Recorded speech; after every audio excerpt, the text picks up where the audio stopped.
Are you all set? Everybody ready? It's nice to be with you. Welcome to the final cabinet meeting of 2025, a year that will go down as the most consequential and successful first year of any administration. They're saying that, not me.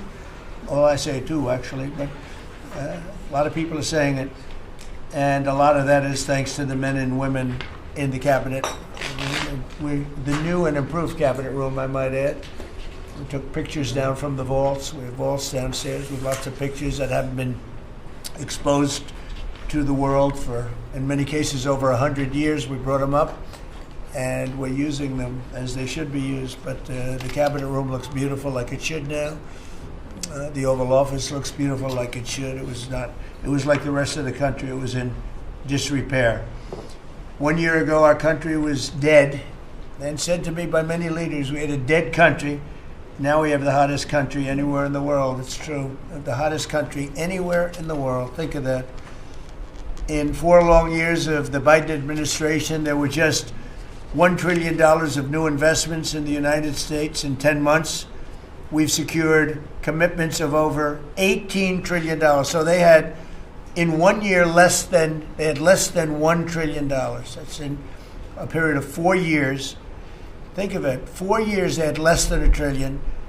In 10 months we have more than $18 trillion. Is that right, Scott? It's even going to be higher than that. It'll be higher by and going up. And we're waiting for the Supreme Court case, and it's so important and so vital for this country because we're not only respected again, we're putting out wars by our trade policies, and we're taking in hundreds of billions of dollars, and our country is wealthy again and secure again, and it's part of national security, and I hope that goes well. I think it's very important, but think of the number. We're going to be over $18 trillion in 10 months, and which is a record times probably 8 or 10 times, I think more than that, for any country. There's never been a country that's had that kind of an investment ever in history. And there's never been a country that's had half of that. It's a tremendous thing that's taking place. We have companies moving in from all over the world, from Mexico, from Canada, from Europe, from China, from Japan a lot. We just had Toyota is going to spend $10 billion, they just announced, on building new plants in this country. Our workers, they're going to be our workers. But they're spending a tremendous amount. So the stock market has set 46 all-time highs. And this last Friday, which is called Black Friday, was the biggest ever online sales that there's ever been by a lot. More Americans are working today than at any time in the history of our country. I mean, these are the facts we have to get out. And, you know, there's this fake narrative that the Democrats talk about, affordability. They just say the word. It doesn't mean anything to anybody. Just say it. Affordability. I inherited the worst inflation in history. There was no affordability. Nobody could afford anything. The prices were massively high. Do you remember when we took over eggs? You did a great job on that, Madam Secretary. Agriculture, Brooke. Eggs were 4 or 5 times higher than they had ever been. They said don't order eggs for Easter at the White House. And we ended up doing it, and we got the egg prices way down, lower than what they were before. But the word affordability is a con job by the Democrats. They say affordable. I watched the other day where some very low IQ congresswoman talked about affordability. She had no idea. Their prices were much higher. As an example, energy, gasoline, we're now at about $2.50 a gallon. We're going to be, I think, at $2 a gallon. We could even crack that at some point. I'd love to do it. And we could do it more easily if we weren't building up the strategic national reserves, which Biden emptied out before the election so that he could try and get elected, meaning he started it, then he got thrown out of the race, and she took over and she kept it going, and they emptied out the strategic national reserves, which are really meant for something else. They're not meant to keep people happy with their gasoline price. They're meant for war. They're meant for problems, big problems. He emptied it out, and then she continued it during the process of trying to get elected. Didn't work out too well for him. And they virtually brought it down to the lowest level, I believe, in history. And it didn't have much of an impact because the prices were very high. But our prices now for energy, but for gasoline, are really low. Electricity's coming down. And when that comes down, everything comes down. But the word affordability is a Democrat scam. They say it, and then they go on to the next subject. And everyone thinks, oh, they had lower prices. No, they had the worst inflation in the history of our country. Now, some people will correct me, because they always love to correct me, even though I'm right about everything. But some people like to correct me, and they say 48 years. I say it's not 48 years, it's much more. But they say it's the worst inflation that we've had in 48 years. I say ever. But whether it's 48 years or ever, it's pretty bad. We had the worst inflation that we've ever had. Since last January, we've stopped inflation in its tracks. And there is still more to do. There's always more to do, but we have it down to a very good level. It's going to go down a little bit further. You want to have a little tiny bit of inflation. Otherwise, that's not good either. Then you have a thing called deflation. And deflation can be worse than inflation. But we have it almost, we'll soon be at a perfect level, but we inherited the worst inflation. But we have 20 states that are now selling gasoline at less than the $2.75, think of that, $2.75, and it was at $5 under Sleepy Joe. Grocery prices are down with the cost of Thanksgiving turkey this year down 33%. It was lower than 33% lower than under the Biden administration. Egg prices are way down 86%, thank you. And mortgage rates, despite the fact that we have an incompetent chairman of the Fed, a real dope, who should reduce rates. I saw even Jamie Dimon said he should be reducing rates. I never saw Jamie Dimon say that. I wonder why he said that. But he really said it because he's right. But we have a guy that's just a stubborn ox who probably doesn't like your president, your favorite president. But they're going to be coming down. We'll be announcing somebody probably early next year for the new chairman of the Fed. I talked to Scott about taking the job, but he doesn't want it. You got the greatest job here. Yes, sir. Right? He said, no, I want to stay chairman. I want to stay right where we are, Treasury. And I think we're doing really great, aren't we? Huh? We're doing great, sir, and it's a great team to be part of. Yeah, no, it's amazing. Under my executive order to lower prescription drug prices, which I think is the single biggest thing we've ever done that nobody writes about because you're fake news.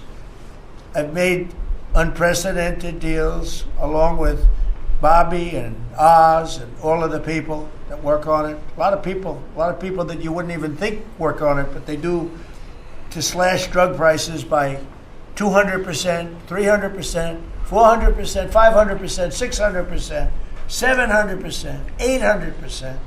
Nobody's ever heard of it before because I instituted favored nations and no nation agreed to do it. And then I said to the nations, if you're not going to do it, I'm going to charge you 100% tariff, which is more money than we're talking about.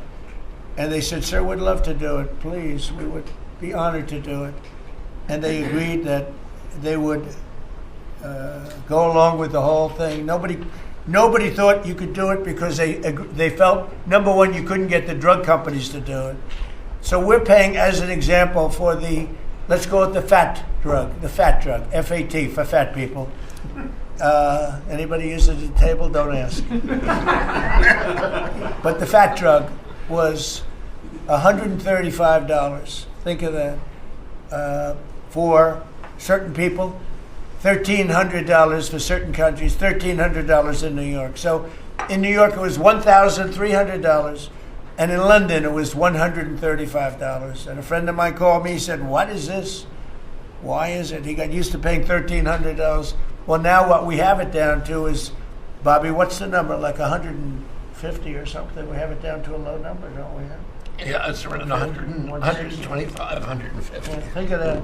So we got it down from $1,300 to $125 to $140, depending on various countries. In other words, we're paying the lowest price, tied for the lowest price in the world. It's, people said you could never do that because you couldn't get the countries to agree to it. I did. Every country agreed to it because I said, if you're not going to agree to it, that's okay. I'm going to charge you tariffs. And as soon as I said that, they said, we agree. And then we had to be a little tough with the drug companies, but they came along. The bigger problem was the countries. The countries just wouldn't go along with it, but they did. Every country. So we have reduced drug prices by 500, 600, 700, 800, 900%, depending on the drug, depending on the company, depending on all of the different factors involved. Nobody's ever even thought of drug reductions like that, price reductions. And I told you the story that in my first term, I was so proud of myself because I reduced drugs. It was the first time in 28 years that drug prices were reduced. It was 1/4%. 1/4%. And I was so proud of myself. I said, it's the first time in 28 years that drug prices went down over the course of a year, over the course of a presidency. 1 year, 1/4%. I had a news conference. I was so proud. Now I got them down, not 1/4%. I got them down 400, 500, 600% and more. And the fake news won't write about it. And it's going to have a huge impact on healthcare because a big part of it's buying drugs, buying prescription drugs. It's going to have a huge positive impact because Obamacare is a disaster. I said it years ago and I say it now. And the money should be paid, taken away from the insurance company. Obamacare was made to make the insurance companies rich. Their stocks have gone up 1,000% in a short period of time because the money goes to the insurance company. I want the money to go to the people. Let all the money go to the people. And let the people go out and buy their own health care. And I see on television, people are advertising now, we will help you buy health care. We will go out and help you buy. That's becoming like an industry because of what I said. So something's going to happen. It's probably not going to be easy because the Democrats, frankly, they don't want to make a good deal for the people. They just want to make a bad deal for the country. They want to make a bad deal for the Republican Party. But the Republican Party is united. And I will say that what I would like to do is the money doesn't go. Trillions of dollars get paid to drug companies. And you still have lousy health care. Obamacare is horrible health care. We want it to go to the people and then let the people go out and buy their own health care, and they'll do great. They'll do great. So we're negotiating that now with the Democrats. Well, congressional Democrats want the largest tax hike in history. I proudly signed the largest tax cuts in American history with the Great Big Beautiful Bill. The Great Big Beautiful Bill, the biggest piece of legislation ever signed, and that includes the extension of the original Trump tax cuts. But it's the biggest tax cut ever signed, and it includes no tax on tips, no tax on overtime, and no tax on Social Security. Nobody's ever seen anything like it, so think of that. And in addition, you get, if you buy a car, this is great for our car industry because we have a lot of car plants. We're bringing back the automobile business. 60% of it was stolen because we had incompetent presidents or incompetent trade people. But 60% of it was stolen over the years, and now I think we're bringing it all back. I think we'll be bigger than we've ever been in the auto business. That's not even to mention AI, where we're leading China. You know, we're leading China by a lot. They're not going to catch us. We have to be smart. But if we're smart, they're not going to be able to catch us. They know that. They told me that. Next year is projected to be the largest tax refund season ever. And we're going to be giving back refunds out of the tariffs because we've taken in literally trillions of dollars.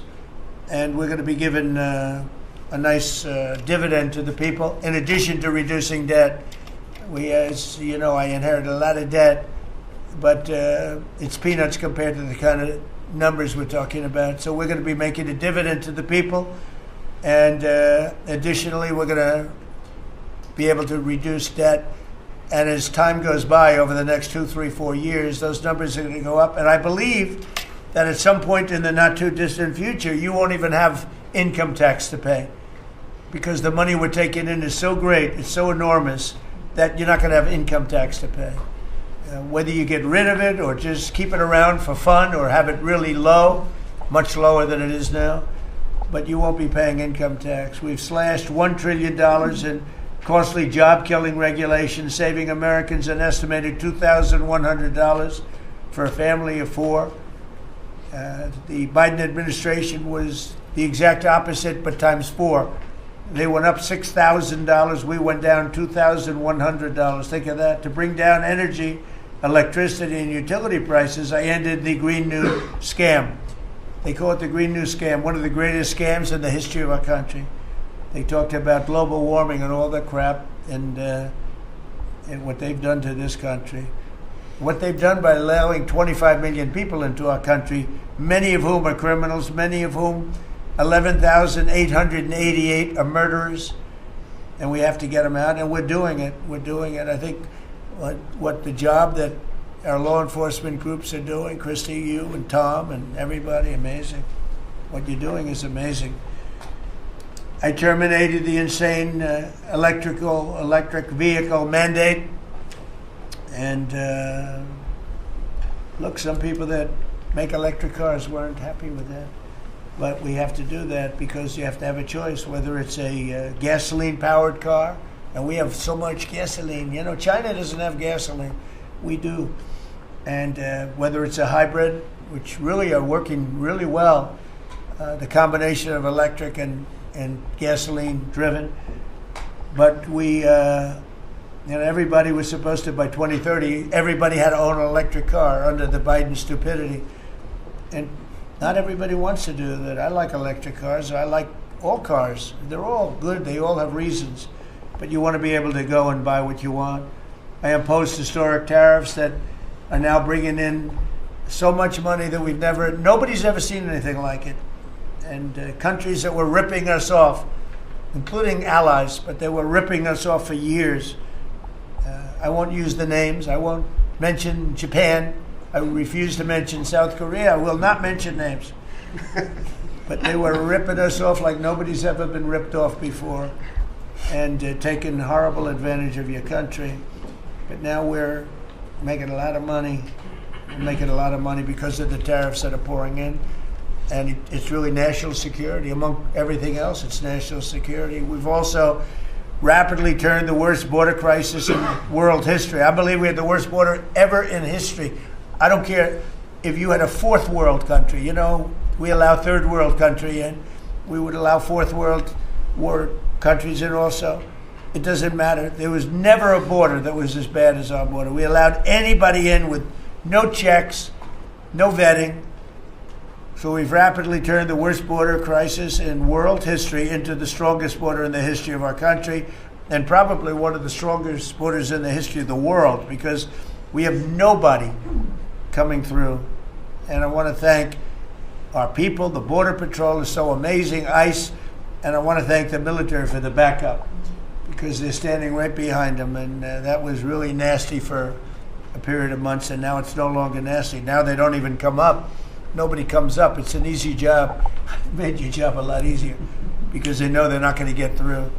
And we take people in, but they have to come in legally. For 6 months in a row, 0 illegal aliens have been admitted into the United States. You believe that? 0. We had millions of people coming in a year, millions. Now we have 0 for 6 months. And these are given by radical left people that do the numbers. I mean, they're not doing me any favor. They're being we don't have our net numbers are unbelievable. But we had 0 people in the last 6 months. Illegal border crossings along the U.S.-Mexico border have plummeted to the lowest level ever recorded. And nobody talks about that anymore. You know, it's crazy. They don't talk about it. You think they'd say, well, Trump's done a great job in the border. This country is being destroyed by the border. But you always find something new, like, is he in good health? Biden was great, but is Trump in good health? I sit here, I do 4 news conferences a day. I ask questions from very intelligent lunatics, you people. And I give the right answers. There's never a scandal. There's never a problem. I give you answers that solve your little problems. You go back, And you can't find anything, but you do stories about Biden was in wonderful health. The guy didn't do a news conference for 8 months. If I go one day, I had one day where I didn't do a news conference, there's something wrong with the president. You people are crazy. I'll let you know when there's something wrong. There will be someday. That's going to happen to all of us. But right now, I think I'm sharper than I was 25 years ago. But who the hell knows? By the way, I took my physical. I got all A's, everything. But they said to me, would you like to take a cognitive test? I said, is it hard? They said, yes. I said, well, I'm a very smart person. Who was the last president to take one? No president has ever agreed to take one. Because when you get into the mid-questions, meaning, 10, question number 10, 11, 12, 28, 30, they get harder and harder. And they said, would you like to do it? I said, well, no reason to do it. Nobody's ever done it. I'll do it maybe, but there's really no reason. They said, sir, the problem is this is Walter Reed Hospital. And that's a military hospital. And that means that things are, sort of open. It's not like private where you have, if you do poorly, we'll have to, probably you'll find out. I said, I won't do poorly. I'm a smart person, not a stupid person. And as the doctor will tell you, I aced it. Right, Susie? I aced. I got every question right. And these are tough questions. These are questions that I would say 99% of the people that I'm talking to right now, meaning the people from the fake news, would not do well in those exams. But I'm the only one that took it. I got every single question right. And then I read in the New York Times, is Trump sharp? Trump is sharp. But they're not sharp. That's why they're going out of business, the New York Times. I hear that they're losing so much money, it's ridiculous. They're a bunch of fakers. But we can never let another thing happen like what happened to us with a fake election, with a rigged election, where a guy like Joe Biden assumes the presidency. Because the man was grossly incompetent. And he was incompetent 30 years ago. But he was really incompetent for those last few years, and our country was put at great danger because of it. So for 6 months in a row, we had 0 people. Illegal border crossings along the U.S.-Mexico border have plummeted to the lowest level ever. Think of that. And the net benefit to our country is enormous, incalculable. America is strong and respected again. On the world stage, we're really respected. In fact, I went to a NATO and they were calling me the president of Europe. We're doing very well. We have a lot of respect. As you know, we have a problem with a war that our people are trying to settle now with Russia and Ukraine. We are not involved in the war monetarily anymore. Biden gave away $350 billion like it was candy. That's a massive amount of money. And much of it in cash, a lot of it in equipment.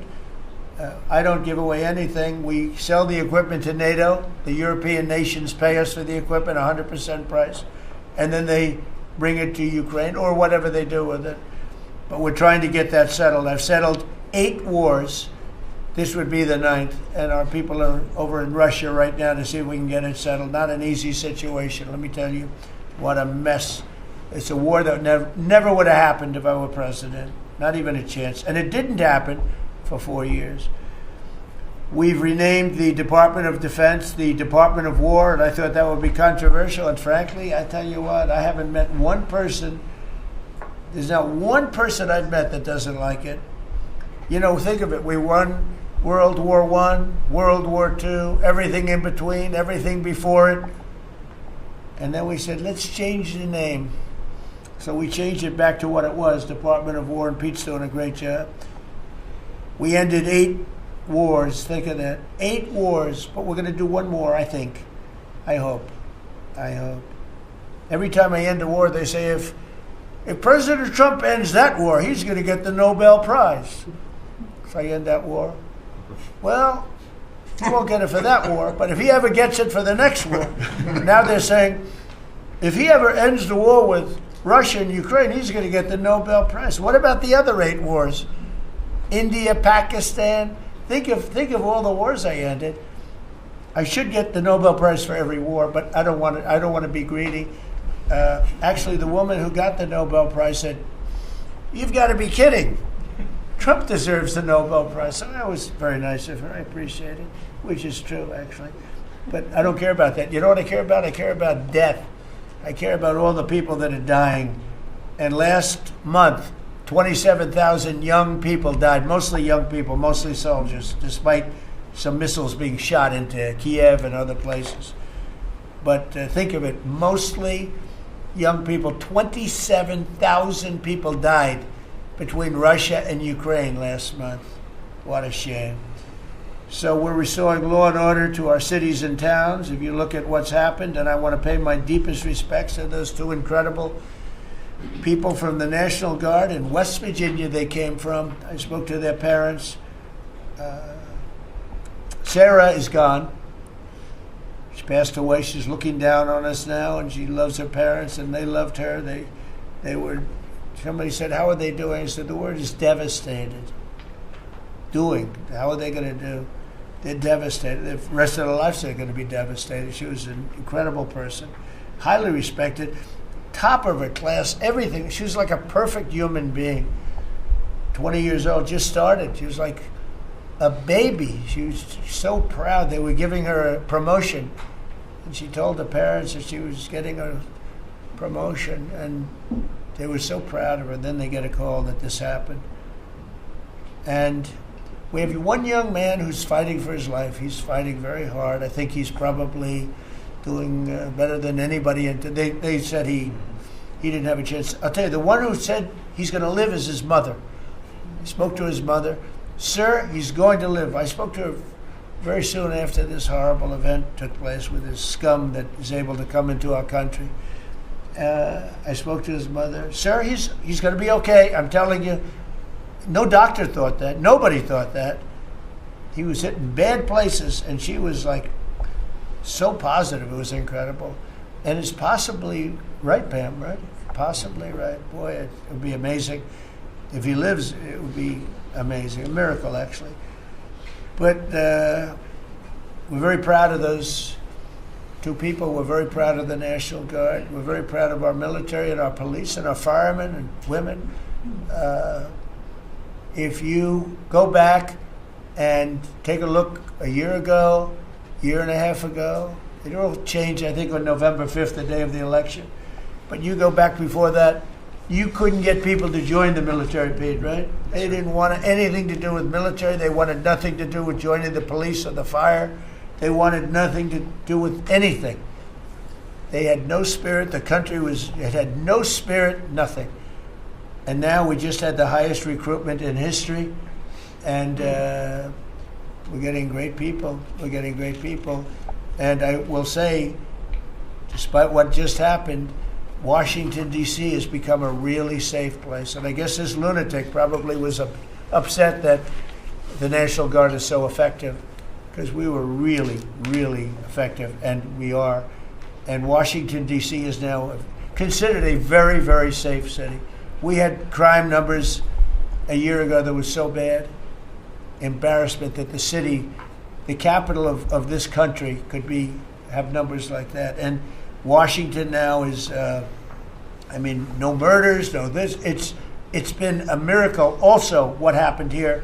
And now we're in Memphis, and we're going to New Orleans pretty soon. Over there, the governor called me. He'd like to have us go there. Governor Landry, great guy, great governor. He's asked for help in New Orleans, and we're going to go there in a couple of weeks. And we're doing a real job. Even Chicago's down a little bit because we have a minor force there. We could knock it down within 4 or 5 weeks. We could bring it down to almost nothing. But we have a governor that's grossly incompetent, and we have a mayor that's even more incompetent than the governor. He's a very low IQ person. And typically low IQ people don't make good mayors. So I want to thank all of our cabinet members. They're high IQ. Let me see one. Yeah, generally speaking, a couple I'm a little concerned about. No, but I want to thank, we have a great cabinet, an amazing cabinet, amazing people. All of them, sort of have become stars. We're getting credit for the good cabinet, actually. And I just want to wish everybody a great holiday. We've I think, done a great job with the White House, bringing the White House back. You see the Palm Court that was redone. The Lincoln bedroom was redone. The Lincoln bathroom is now gorgeous, like it should have been. It was terrible green tile that was never the way it was supposed to be. It was done in the 1940s, actually, but it was not proper. And we're restoring the White House just like we're restoring the country, and people are thrilled. But the First Lady's done a beautiful job with the Christmas trees and all the decorations. I see the wreaths on the windows. I've never seen that before, on the windows of the White House.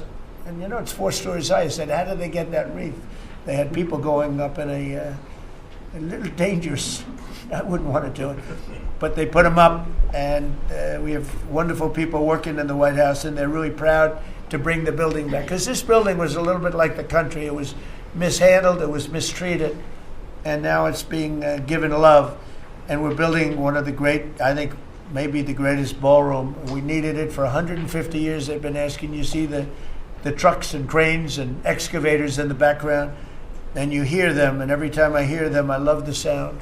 To me, I love the sound. I wouldn't say my wife is thrilled. She hears pile drivers in the background all day, all night. They go till 12 o'clock in the evening, day, night, pile drivers. Darling, could you turn off the pile drivers? I'm sorry, darling, that's progress. But no, we're doing great. It's going to be I think it's going to be the finest ballroom ever built, and we're going to have it here. They've wanted it for 150 years. Think of that. So I will just end by saying I want to thank the cabinet. It's been a great cabinet. Let's think of it.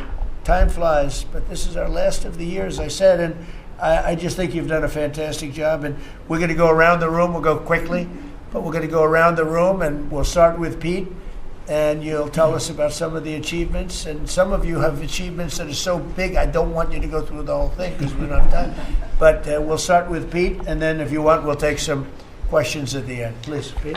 Well, thank you, Mr. President. As you said, it has been a historic year at the Department of War. Recruiting and retention over this year are at the most historic levels our country has ever seen. When I had a chance to be on a aircraft carrier destroyer over Thanksgiving, the spirit in our ranks since the election under President Trump is unprecedented. I've never seen anything like it as a soldier myself in uniform, and I know a lot of you feel the same way. We've ripped out the DEI and the political correctness. It's all merit-based at the department. We're getting back to basics: accountability, training, readiness, lethality, and that's reviving that spirit. And Mr. President, we're rebuilding the military, historic investments. I just took briefings on the Golden Dome and F-47, next generation capabilities that are going to make sure that for generations to come, America has the most powerful, most capable, most lethal military in the world, which you have rebuilt once and we're rebuilding again. And then we're reestablishing deterrence and credibility. If you look at what happened, we deal with every day the outcome of what happened in Afghanistan, the debacle under Joe Biden. We just dealt with it in the streets of Washington, D.C. with those 2 National Guardsmen. And then what happened on October 7th with Hamas, what happened in Ukraine, a war that never would have started under President Trump. We're having to rebuild that. So whether it's freedom of navigation and taking the fight to the Houthis, whether it's Midnight Hammer, those beautiful B-2s going 37 hours back and forth, undetected, delivering with precision, and Iran not getting nuclear capabilities, Europe and NATO stepping up to 5%, locking down our southwest border. It's been an honor to work with Christy and Tom and everyone else down there to lock it to 0, operational control of our border. And then it's getting after and going after narco-terrorists and designated terrorist organizations in our own hemisphere. As I've said, and I'll say again, we've only just begun striking narco boats and putting narco-terrorists at the bottom of the ocean because they've been poisoning the American people. And Joe Biden tried to approach it with kid gloves and allowed them to come across the border. Cartels take over community, 20 million people, hundreds of thousands of Americans poisoned. And President Trump said, no, we're taking the gloves off. We're taking the fight to these designated terror organizations, and that's exactly what we're doing. So we're stopping the drugs, we're striking the boats, we're defeating narco-terrorists, and we're standing... And Peter, you may say one thing, that drugs coming in through the sea by sea are down 91%. And I don't know who the 9% is. I'm not sure either, sir. But down 91% by sea. We've had a bit of a pause because it's hard to find boats to strike right now, which is the entire point, right? Deterrence has to matter, not arrest and hand over and then do it again, the rinse and repeat approach of previous administrations. This is meant to get after that approach. And I will just end by saying, as President Trump always has our back, we always have the back of our commanders who are making decisions in difficult situations, and we do in this case and all these strikes. They're making judgment calls and ensuring that they defend the American people. They've done the right things. We'll keep doing that, and we have their backs, Mr. President. Good job. Thank you very much. Howard? So we set out to stop the ripoff of the United States of America. This is about global change of trade. We've been ripped off since 1945 when we set this policy. So we set out, and together with my partners, Jameson Greer and Scott Bessent, we set out to change that. So we started, the first one was the UK deal, right? We asymmetric. They pay us 10%, and we get charged nothing. That allows us to export, and that began the process. Then we did the biggest, the European Union, 450 million people, $20 trillion economy. They completely opened their borders to us, and we charge them 15%. That makes America $100 billion a year and turns it back to where our economy is the best. And so it proved that President Trump's trade agenda was the right trade agenda. Then we go to Japan and Korea. They offer us $750 billion in cash to build in America at the president's direction. And we're going to start, as an example, nuclear. Right? We need to have a nuclear arsenal in America of power, the generation of power. So we're going to build hundreds of billions of dollars, financed by the Japanese and the Koreans, meaning they give us the money, we build it here, and we split the cash flow 50-50. We're going to build ships, $150 billion worth of ships in America. That changes the way things work, right? After those trade deals, then you go to how are we going to reshore?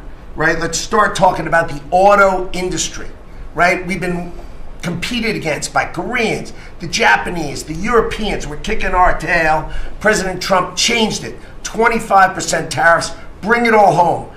This year, General Motors stock up 40%, Ford up 34%. And on the same day that we announced we had set all the tariffs, Sean Fain, the head of the United Auto Workers, called and said, I can't believe I'm calling a Republican Secretary of Commerce to tell the president that this is the greatest administration for auto workers in America.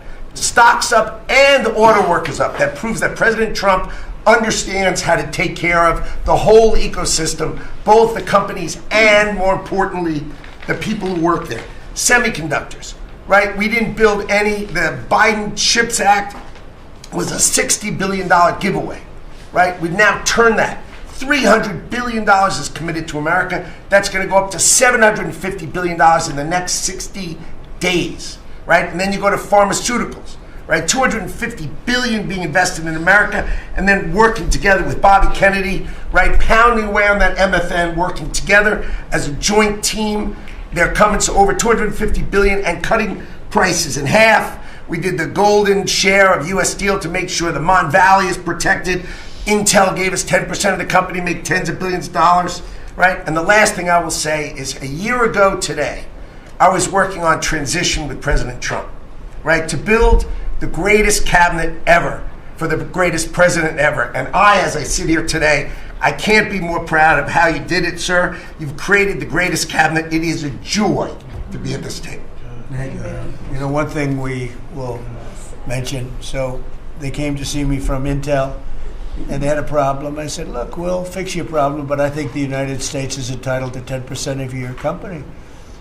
And the chairman looked at me and he goes, you have a deal.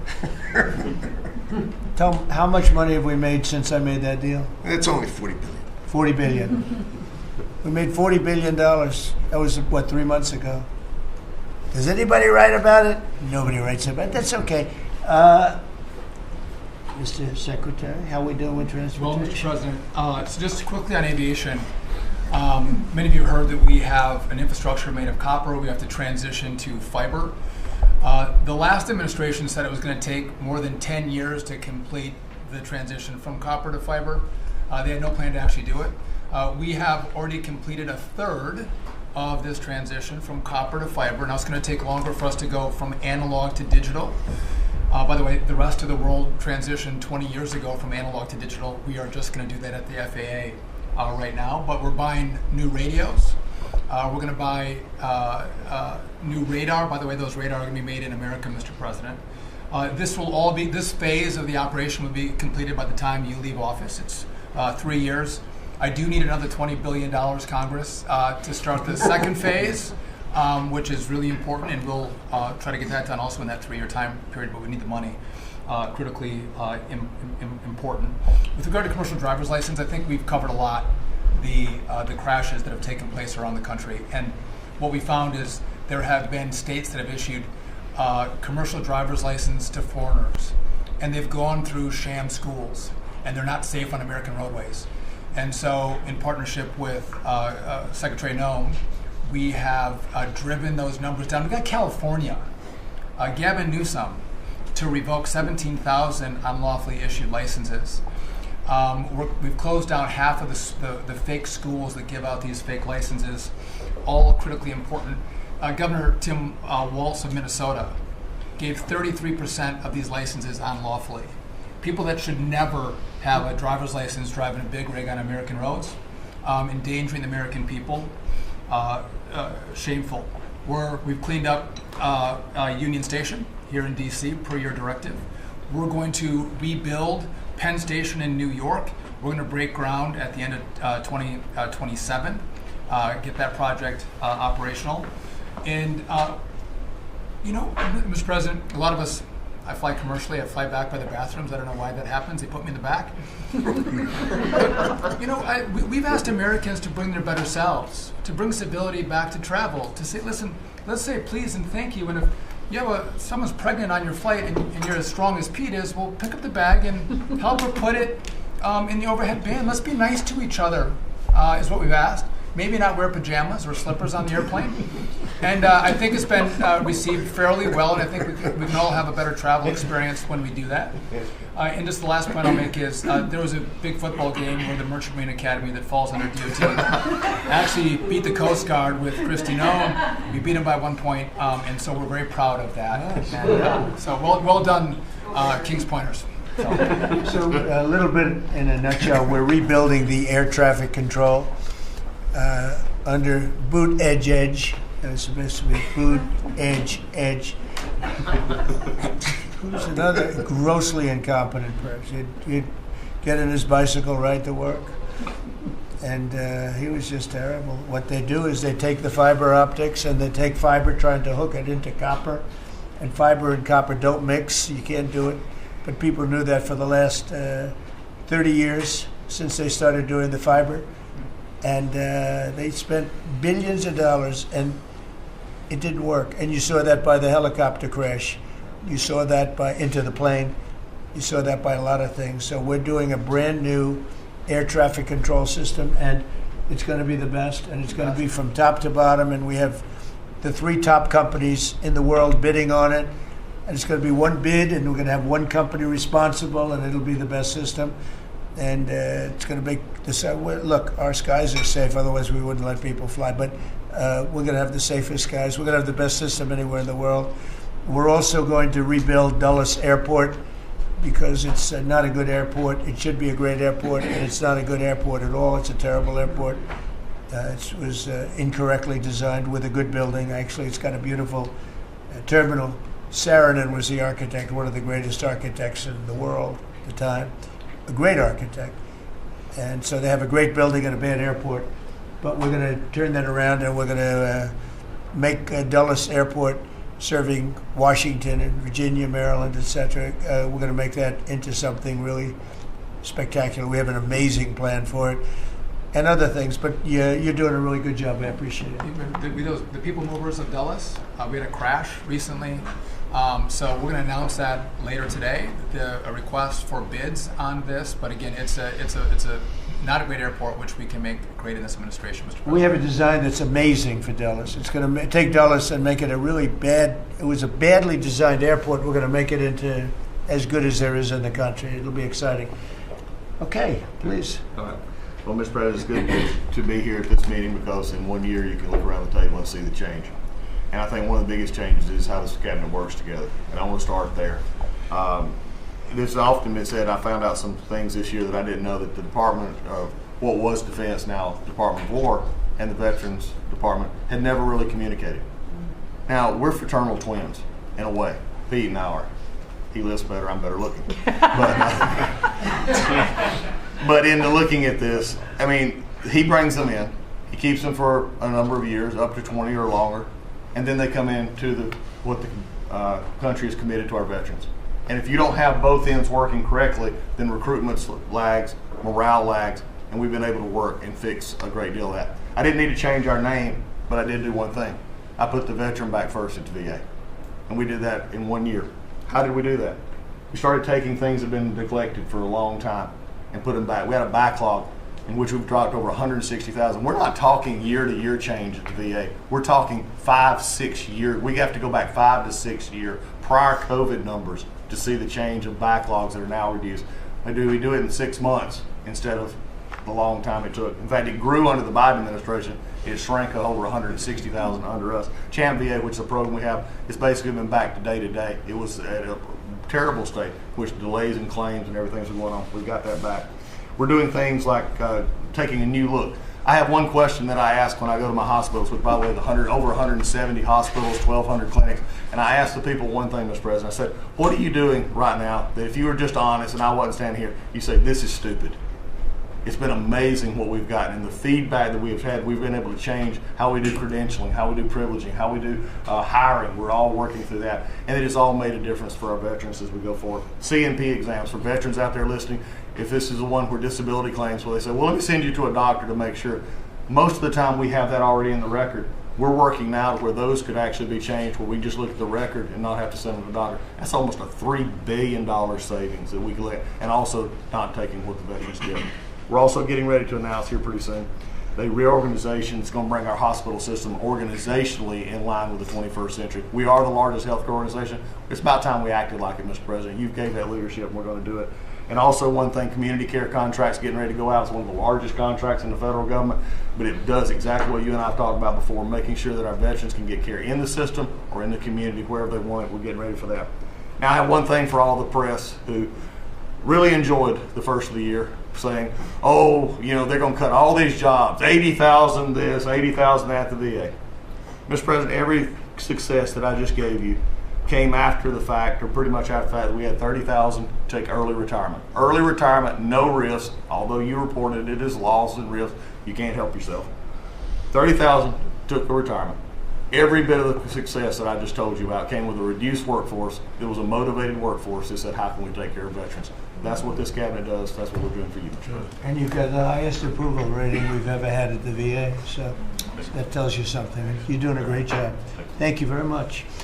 Jameson, please. Well, there's been some activity on trade this year. For about 75 years, we had a system, global trading system, that was premised on the United States having totally open borders, right? Not just on immigration, but on goods and services, and everyone else generally kept higher tariffs, higher non-tariff barriers, etc. Obviously, the outcome was we had a huge trade deficit. You took it head on. You gave all of us who work on the file a lot of leverage. So we spent the past 10 months or whatever we've been doing now just going around the world and flipping the script. So now we're in a situation where we've protected our industries, we have the tariffs, and the other countries have decided to take their tariffs down and non-tariff barriers. And we've done it in a very constructive way. We've achieved agreements on reciprocal trade, which are a new kind of trade agreement that's really focused on making sure we have balanced trade, we have reciprocal trade, that we're treating each other fairly. And it's been embraced by the international community. And it's going to be exciting to see what it's like 5 years, 10 years from now, because you've changed it. And that's how it's going to be now. And I think you should be commended for it, and we look forward to seeing what comes in the next few years. Thank you very much. You're doing great. He's doing a great job. Thank you very much. Please. Thank you, Mr. President. Last time I was here, I said that the amount of dereg that we had for regulatory was 30-1.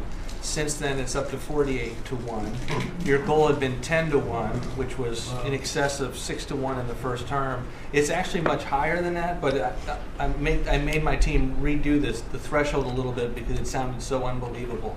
But the amount of work that's being done with this entire team is astronomical. And another detail in that is that when we propose a rule, some of the biggest ones that you care the most about don't go into that count until they are finalized. So next year's we should be even more eye-popping. One of those to talk about is the federal acquisitions regulations, which you gave us a charge 6 months ago to dramatically reduce. In 6 months, we've lowered it by 25%, 500 pages, 2,700 mandates, which is a third of the mandates. That's going to lead to savings, competition, and speed. So probably $40 billion for the agencies in savings over the course of 10 years. When we get up and running, it'll be north of between $200 and $400 billion. Competition, about 45% of government bids only have one bidder. So you got no competition in that situation. That will now change, and then we're just getting faster. Months, and hopefully we turn it into years, which means you all around this table can buy things that you need quickly, and that you have better vendors to come, many of them small businesses who want to participate in the federal procurement process. So making all sorts of improvements on that front is very exciting. Thank you, Mr. President. That's great. And great on the regulations. We're cutting them at levels never seen before. And I have the record from the first 4 years, but we're blowing that record away, so it's been really great. Good. Scott? Yes, sir, Mr. President. Great to be with everyone. And, you know, when you were giving your report, which was fantastic, and I listened to the report of all my colleagues here and those that will come, it reminds me when I played in the NFL, we had this thing called game film. You know all about film. And we had a saying that said, the film don't lie. The film tells a real story. And I hope that the American people, when they watch the film that's going on now in this time in our history, that they will see that America is greater today than it ever has been. And so I thank you for that. And thank you for giving us good stories that we can tell for the American people. Scott, we're saving our country. Yes, sir. Okay, and I don't want to be braggadocious. We're saving our country. Our country was going down and would never have been able to come back. We're saving all of us, but we're saving our country. All right, go ahead, please. Sir. So at Housing and Urban Development, in keeping with your executive order, sir, in making America's streets safe and beautiful, again, we've been very intentional about making public housing in our country safe. And I want people to know, our colleagues know this, but people in America know that we actually care about people that live in public housing around our country.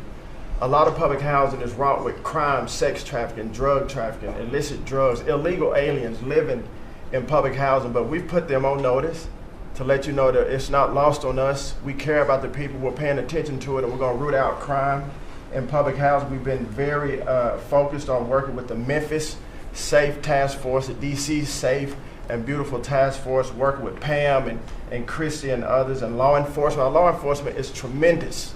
Every single night they go out and they go to public housing to make sure that our people are safe, mothers and children are safe. And so at HUD, you know, it's a different day. We're running new plays. The film was real bad when I came in, I'm gonna be honest. But we are giving the people that live in public housing the assurance that they will be safe. And we also announced a new crime hotline, sir, that people that live in public housing, if they see criminal activity, if they see illegals living there, if they see drug trafficking, if you see it, if you hear it, report it. Don't be afraid. And so work with our Office of Inspector General. We've set up this crime hotline, and also working with Christy and Department of Homeland Security, making sure that everyone that lives inside of public housing is accounted for and that they are American people. And so I say that and I emphasize that to know that we prioritize American people and American people only. Lastly, sir, in Atlantic City, we took over the Atlantic City public housing because the living conditions were deplorable.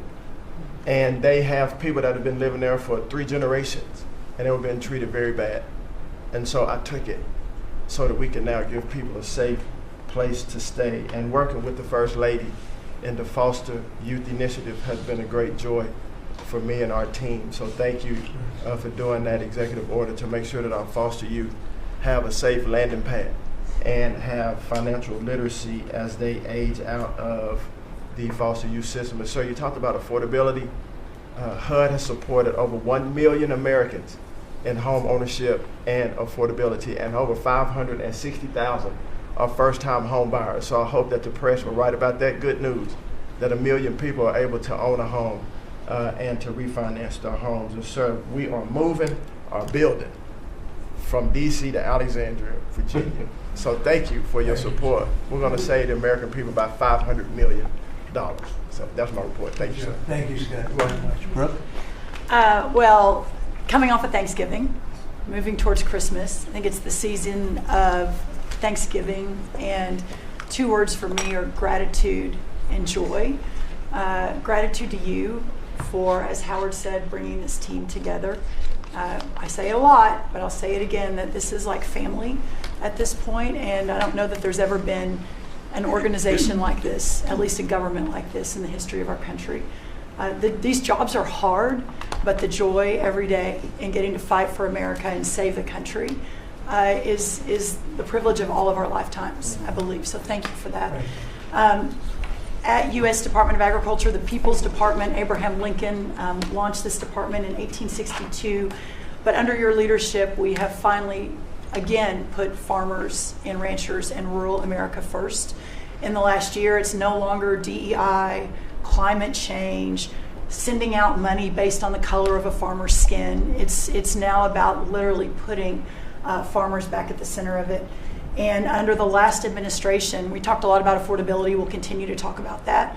But under the Biden administration and the destruction of our economy and the cost of inflation, interest rates for farmers and ranchers went up 73%. Labor went up 47%. Fertilizer went up 36%.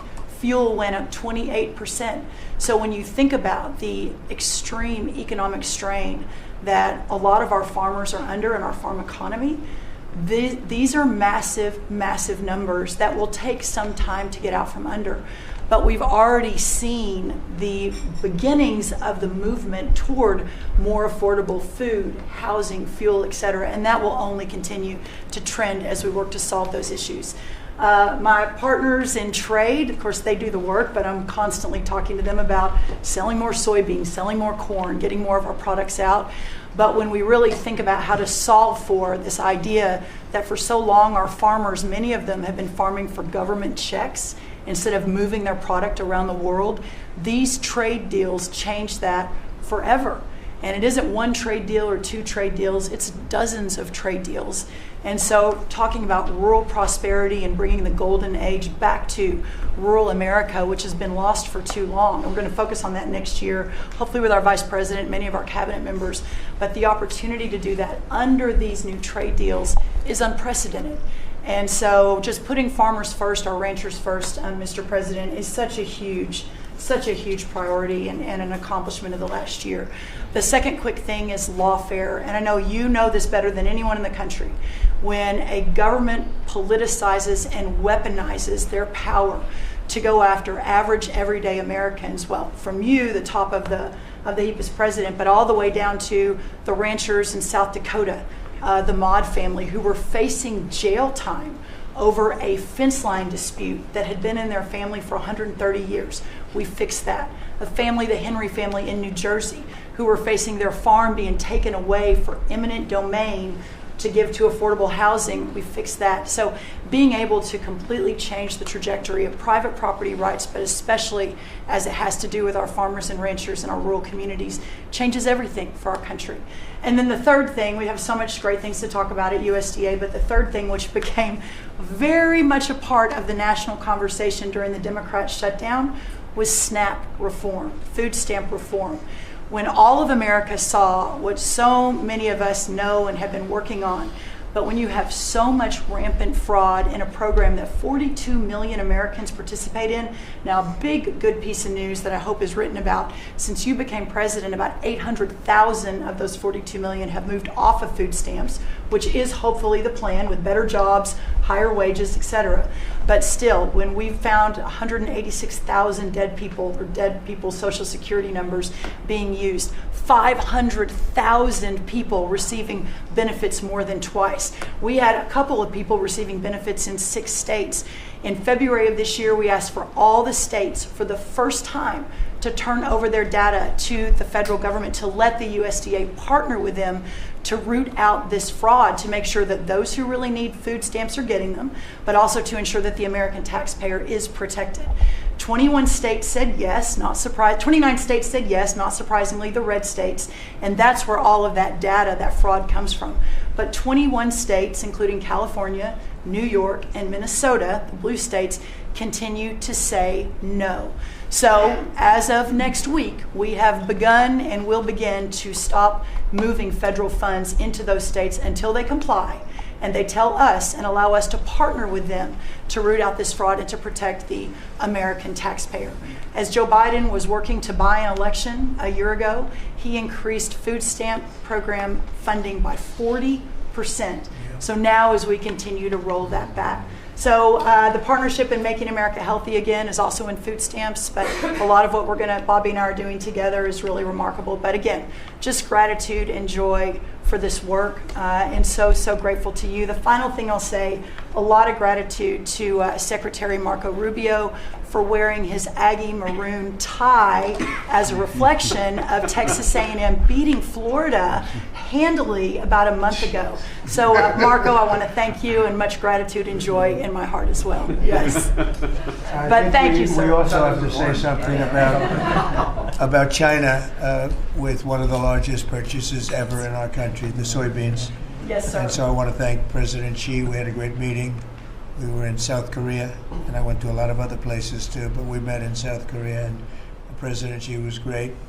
And China gave us among the largest orders in the history of your world, agriculture. That's right. So. And sir, may I say, this is the remarkable result of real leadership, and your real leadership. Just a couple of days ago, China announced that they were going to halt all purchases from Brazil because they had found some irregularities in some of the soybeans they're buying from Brazil. And what that means is a continued signal that this country and our farmers produce the best, highest quality soybeans, sorghum, et cetera, in the world. And what you've been able to do is open those markets up and again, move toward an era where our farmers are not so reliant on government checks, but they have the markets to sell their product. Having said that, we do have a bridge payment we'll be announcing with you next week, as we're still trying to recover from the Biden years. That's right. To help the farmers. We're going to help the farmers. They did not help the farmers. That's right. Thank you very much. Thank you, sir. Scott? Mr. President, it's been a great year on the economy, but the best is yet to come. The tens of trillions of dollars that have come in investment, both the portfolio investment by companies, investment by countries, that is turning into a CapEx boom for the U.S. Capital expenditures up 15% in history. When CapEx is up, jobs will follow. The One Big Beautiful Bill is an incredible, as you said, thanks to your leadership, along with Speaker Johnson, Leader Thune, we had that done on July 4th, which everyone said was impossible. And the great thing about that bill, sir, for the American people, it's for industry, 100% expensing, build your factory here, you can write it off immediately, but you also insisted on the 4 benefits for working people: no tax on tips, no tax on overtime, no tax on Social Security, auto deductibility for American cars, and that is retroactive. So as a result, in 2026, we are going to see very substantial tax refunds in the first quarter. So the best way to address the affordability crisis is to give Americans more money in their pockets, which is what this bill has done. We're going to see real wage increases. I think next year is going to be a fantastic year. Taxes, deregulation, energy certainty. That's why everyone with your leadership is coming to America. bond market had its best year since 2020. Everyone said couldn't be done. So we're going to have growth. We've had 2 4% quarters before the Schumer shutdown. We're going to go back to that. So not only are we going to have great growth, but it's going to be low inflationary growth. And stock market obviously is following, but next year is going to be the year for Main Street as all this kicks in. And you came in, immigration, I called it the 3 I's, immigration, interest rates, and inflation, that were killing the American people. Close the border, the promise kept. Interest rates are down, and 10-year bond, again, best year since 2020, and inflation led by energy prices is going to roll next year. I think it's going to be a fantastic year. We can look back, be very proud of this year, but I think 2026 is going to be great for the American people, thanks to you. It's going to be great. Thank you very much. Mr. Vice President. Thank you, Mr. President. It's an honor to serve with this great team that you've assembled. And I just want to pick up on something you said, Mr. President, because you hit the nail on the head, that it is absurd that Democrats talk about an affordability crisis that they created and the people around this table work every single day to address. You'll hear a lot of statistics today. You hear a lot of statistics in our political conversation. I think the most important statistic for the American people is that under the Biden administration, the average American family lost over $3,000 of household income. And under the first 10 months of this Trump administration, they have gained over $1,000 of household income. What that says very clearly is that we are fixing the problem that Joe Biden and the Democrats created in the last administration. If you look at every affordability crisis that's confronting the American people today, it is traceable directly to a problem caused by Joe Biden and congressional Democrats. Why did homes get so unaffordable? Because we had 20 million illegal aliens in this country taking homes that ought by right to go to American citizens.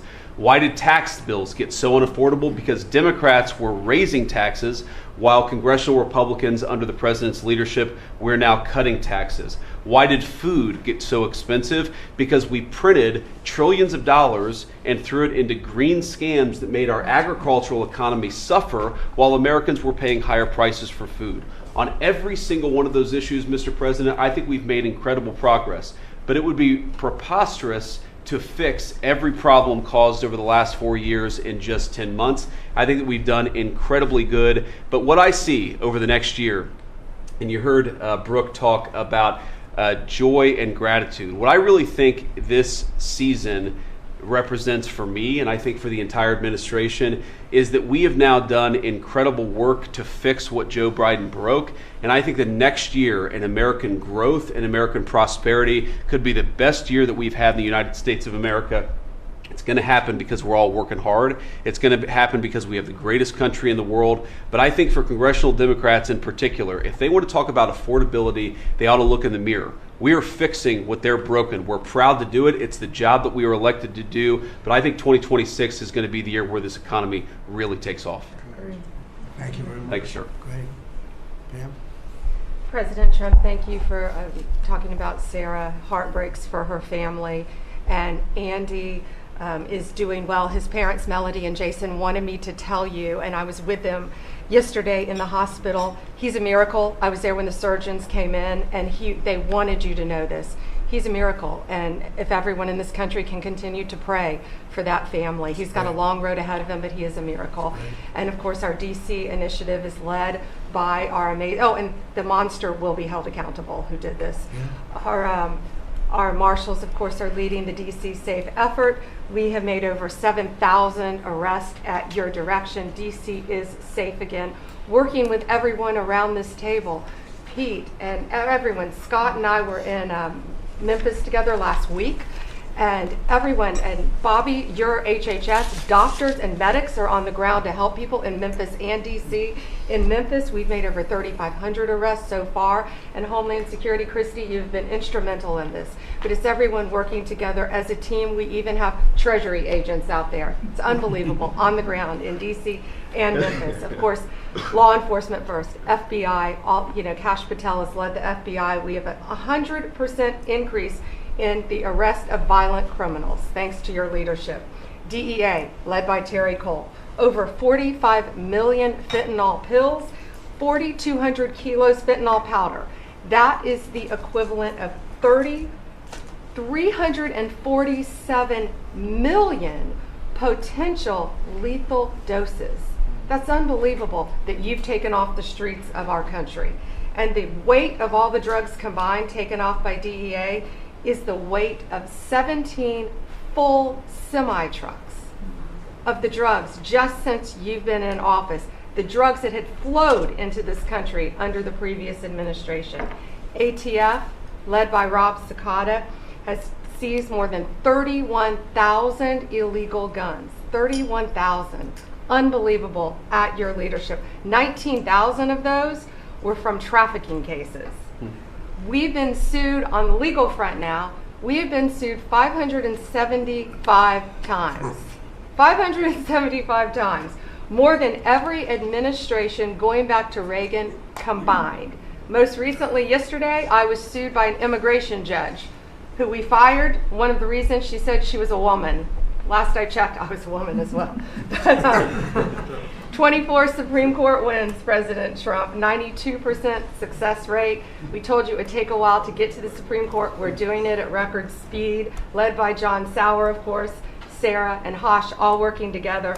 Immigration, we're winning. Nationwide injunctions, ending DEI funding, working to secure that our federal workforce is aligned with your America First agenda, representing pretty much everyone in this room. We met with your general counsel yesterday, Doug, working with everyone. It's nonstop. ICE, of course, we're winning there with Christie. We're Brooks, SNAP benefits, won there. Marco, USAID. Pete, National Guard, of course, going nonstop. Our U.S. attorneys are fighting violent crime, working around the clock to make America safe again, which was your directive. Our Civil Rights Division, suing Gavin Newsom 3 times now, Prop 50, keeping boys out of girls' sports, and in-state tuition for illegal aliens. We've sued over election integrity. We are litigating major universities with Linda. Thank you, our Civil Rights Division, for everything that you've done to end DEI in our schools. Our Civil Division fighting sanctuary cities every single day. And of course, our Antitrust Division with Google, major settlement. Our attorneys are working on terrorism, TDA, MS-13, Antifa, President Trump. We've charged more than 500 defendants with assault on federal officers thanks to your directive. And also, we have dropped countless cases against Americans that were prosecuted under the Biden administration, including J6, COVID, FACE Act, and more. And as everyone knows, we cannot talk about pending grand jury investigations, but no one is above the law, and that includes what happened in Arctic frost. I hope everyone has a very Merry Christmas, Happy Hanukkah, and Happy Holidays. Thank you for fighting for our country. Thank you. Thank you very much. Please, Laura. Great. Well, thank you, Mr. President. Thank you for allowing me to be at this table. When I came on board, I knew really none of you in this last year, and it's been a year, Mr. President, since I've had the pleasure to serve this country on the workforce. Everybody said the Department of Labor would be quiet, fly under the radar. You won't have to do too much. Absolutely not, because you made the American people realize the American dream is real for the American workforce. And it's been under your leadership, Mr. President, that over 2 million jobs that has been created since you started have been native-born workers.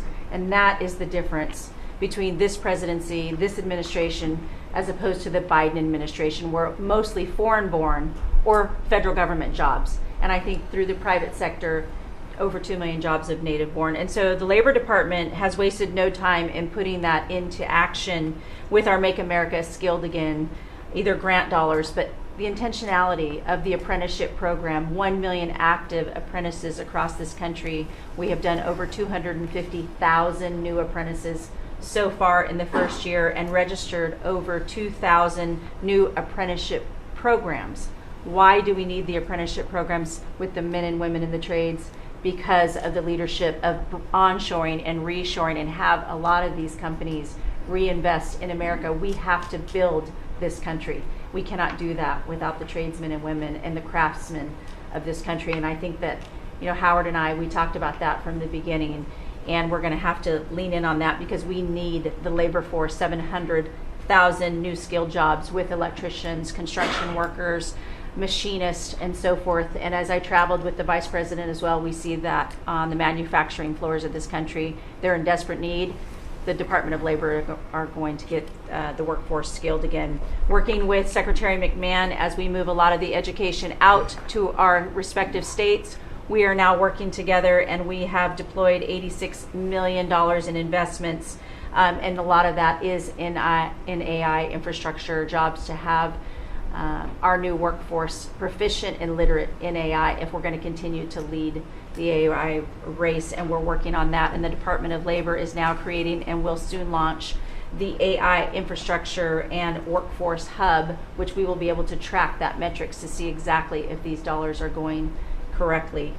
Integrating education and workforce with, obviously, Administrator Loeffler and I are on the road a lot together because we're talking about Main Street as well as a lot of the manufacturing jobs and how we're being an ally to our businesses as opposed to an adversary. For far too long under the Biden administration, we were adversaries to our business owners, and we want to give them a leg up always and make sure that we're paying attention. And we want our workforce to be educated. We do not need the numbers that we have seen across this country where our 4th through 8th graders cannot read, write, or do any math, and they are our future workforce. We have to depend on the American worker first.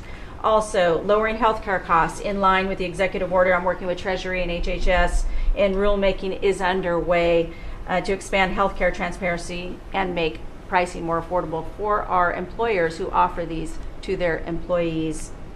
Promoting retirement security. The department rescinded the Biden administration's guidance that restricted the use of crypto in the retirement investments, and we're seeing more and more of that, where we also rescinded the supplemental statement that discouraged the fiduciaries from considering the alternative assets for 401ks, and that will also come through the Department of Labor, that rulemaking.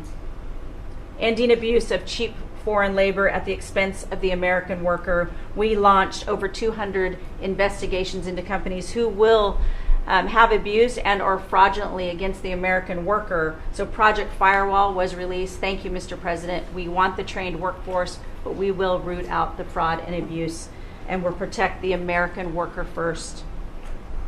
And slashing the job-killing regulations. The department has rescinded discriminatory DEI practices, and I will tell you, reducing compliance costs for businesses, as it was for DEI, has saved American businesses nearly $1 billion this year by just getting rid of DEI for that compliance cost that they've had to do. So, Mr. President, continuing to skill the American worker, the American workforce is going to be my mission. We have to do it faster. We have to do it quicker. We have to build so that the American people can realize that American dream that you have laid out so eloquently. And it's an honor to serve under this administration and to talk to the American workers who believe in the American dream again, the pride on their face, the pride of the American worker, the skilled men and women who build with their hands. It's an honor. Thank you, and Merry Christmas. Very good job. Thank you very much.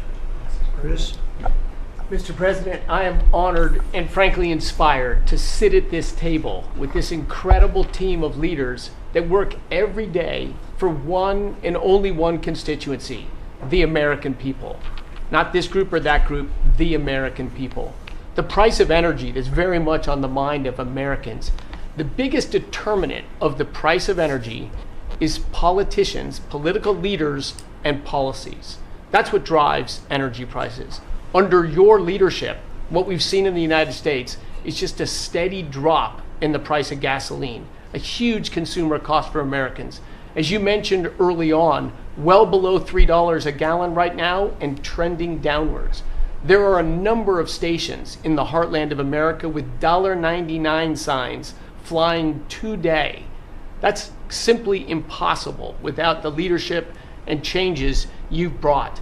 Now, of course, you can go to California, where the average price of gasoline is between $4.50 and $5 a gallon today in California. That's just bad political leaders there and bad policies in California. And taxes.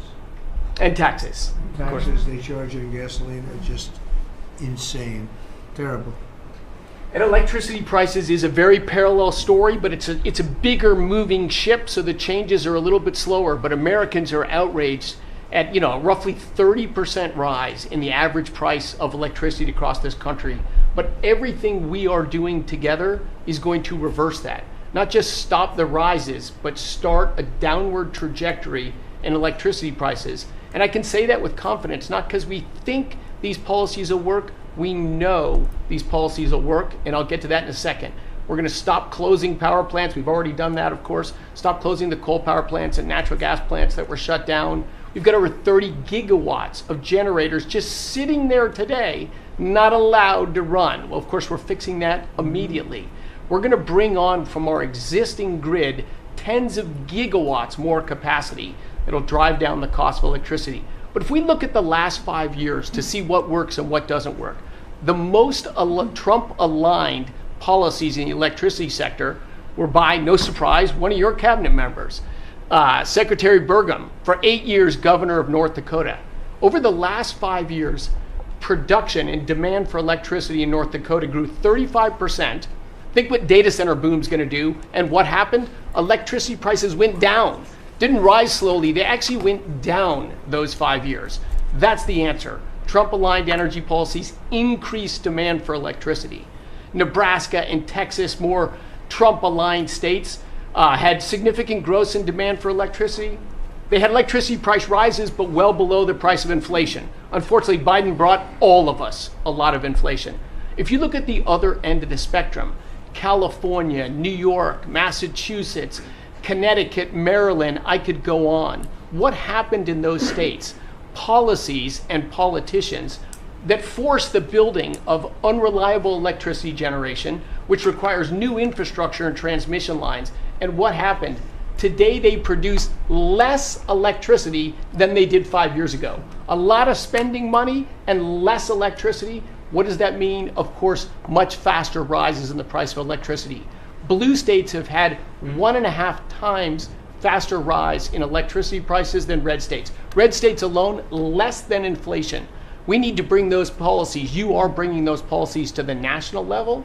We hope the blue states will come along with us, but your policies are going to start the decline of electricity prices nationwide under your leadership by just bringing back common sense. So thank you for allowing me to be part of this team. For people here who are focused on winning, special thanks to Howard and Scotty who were there with me to see the Denver Broncos win on Monday night. Now we want nationwide wins on energy for 3 more years. And we're doing more energy production than we've ever done by far right now. Records across the board that'll continue to be reset every year you're in office. Thank you very much. Well, Mr. President, thank you for giving me a very interesting job. Some days it's a little controversial too, but it's been an honor to work for you. You are a great American. The fights that you pick are the right fights, and they're always on behalf of this country. So I appreciate the chance to do this job heading up this department. If you think about what Joe Biden did with the Department of Homeland Security, he used this department to invade the country with terrorists. He opened up the borders, let anybody come in that wanted to. He put them on airplanes. He let them through our airports. If they could figure out a way to get to our shores and in our country, he just opened the door and invited them in. So it's our job to get them out. And I want to thank you for this team, because I look around the table and I think every single person here has helped me do my job over the last year. They've supported us at the border and given us resources. Marco negotiates all the travel documents and relationships with other countries to take their people home. 2 million people have gone home already. The people that were here illegally, you've removed from our country and sent home. And we're going to send more home for the holidays too, and make sure that they get to be with their families in their countries. Yes.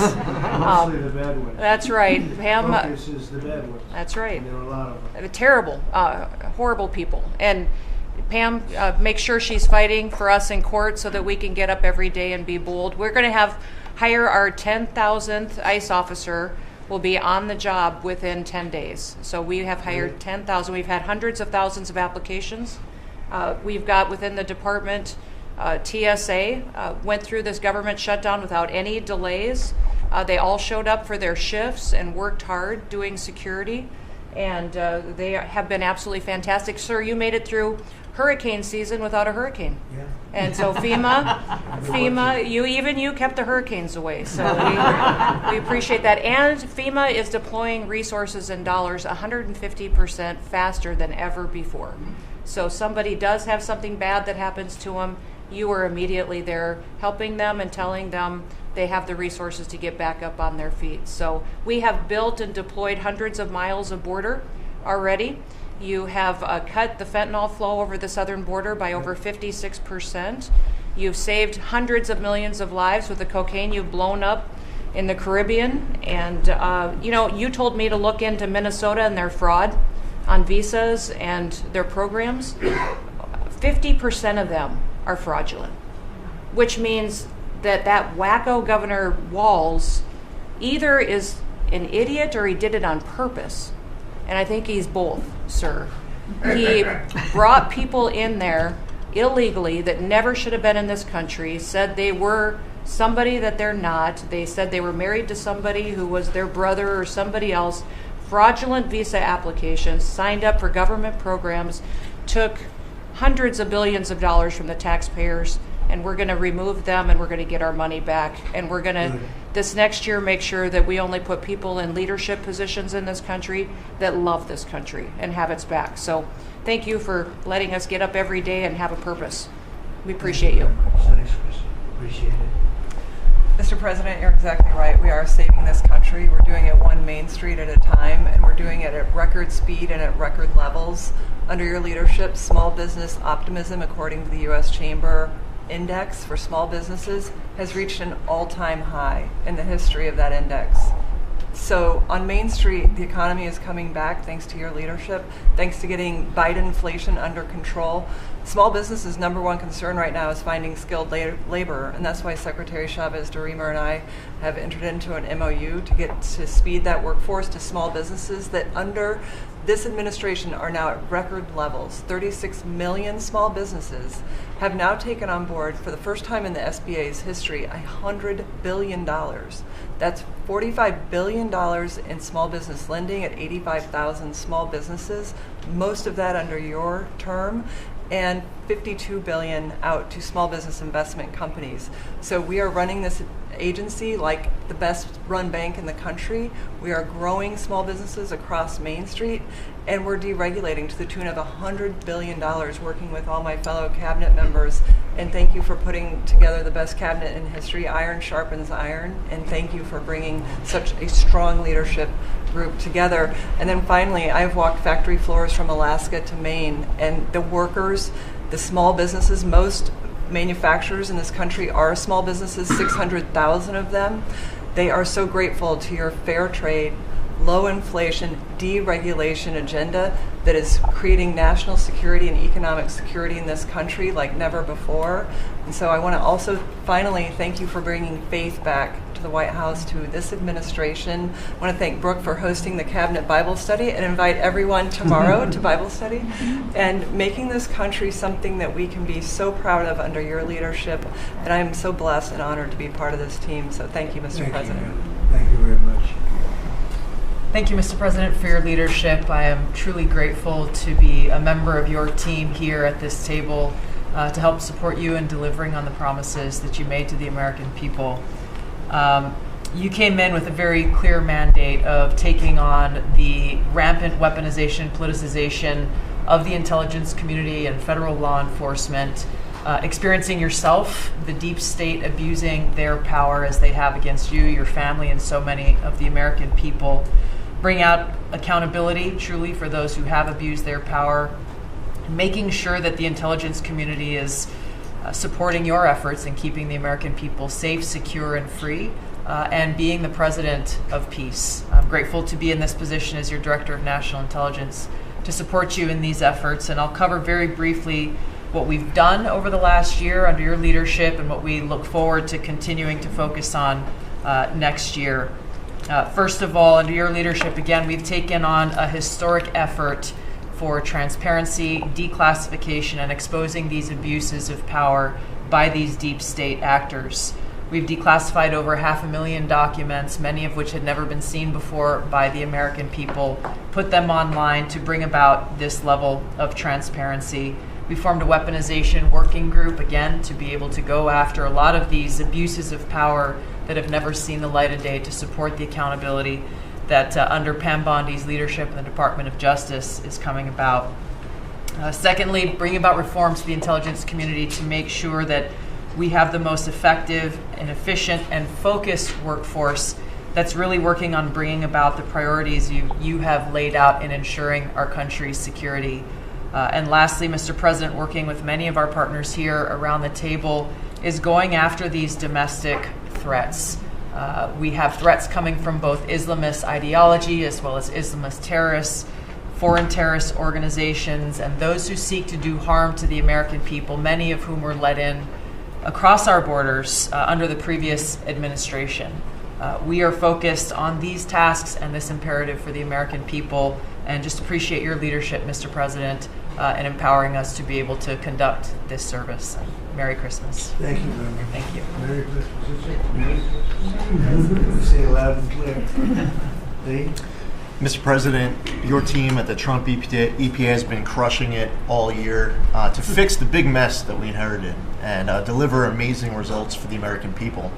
I've had the opportunity to visit all 50 states since confirmation earlier this year, and to hear from real people where they meet, where they live, and to bring their great ideas and their asks back to us to be able to deliver for them.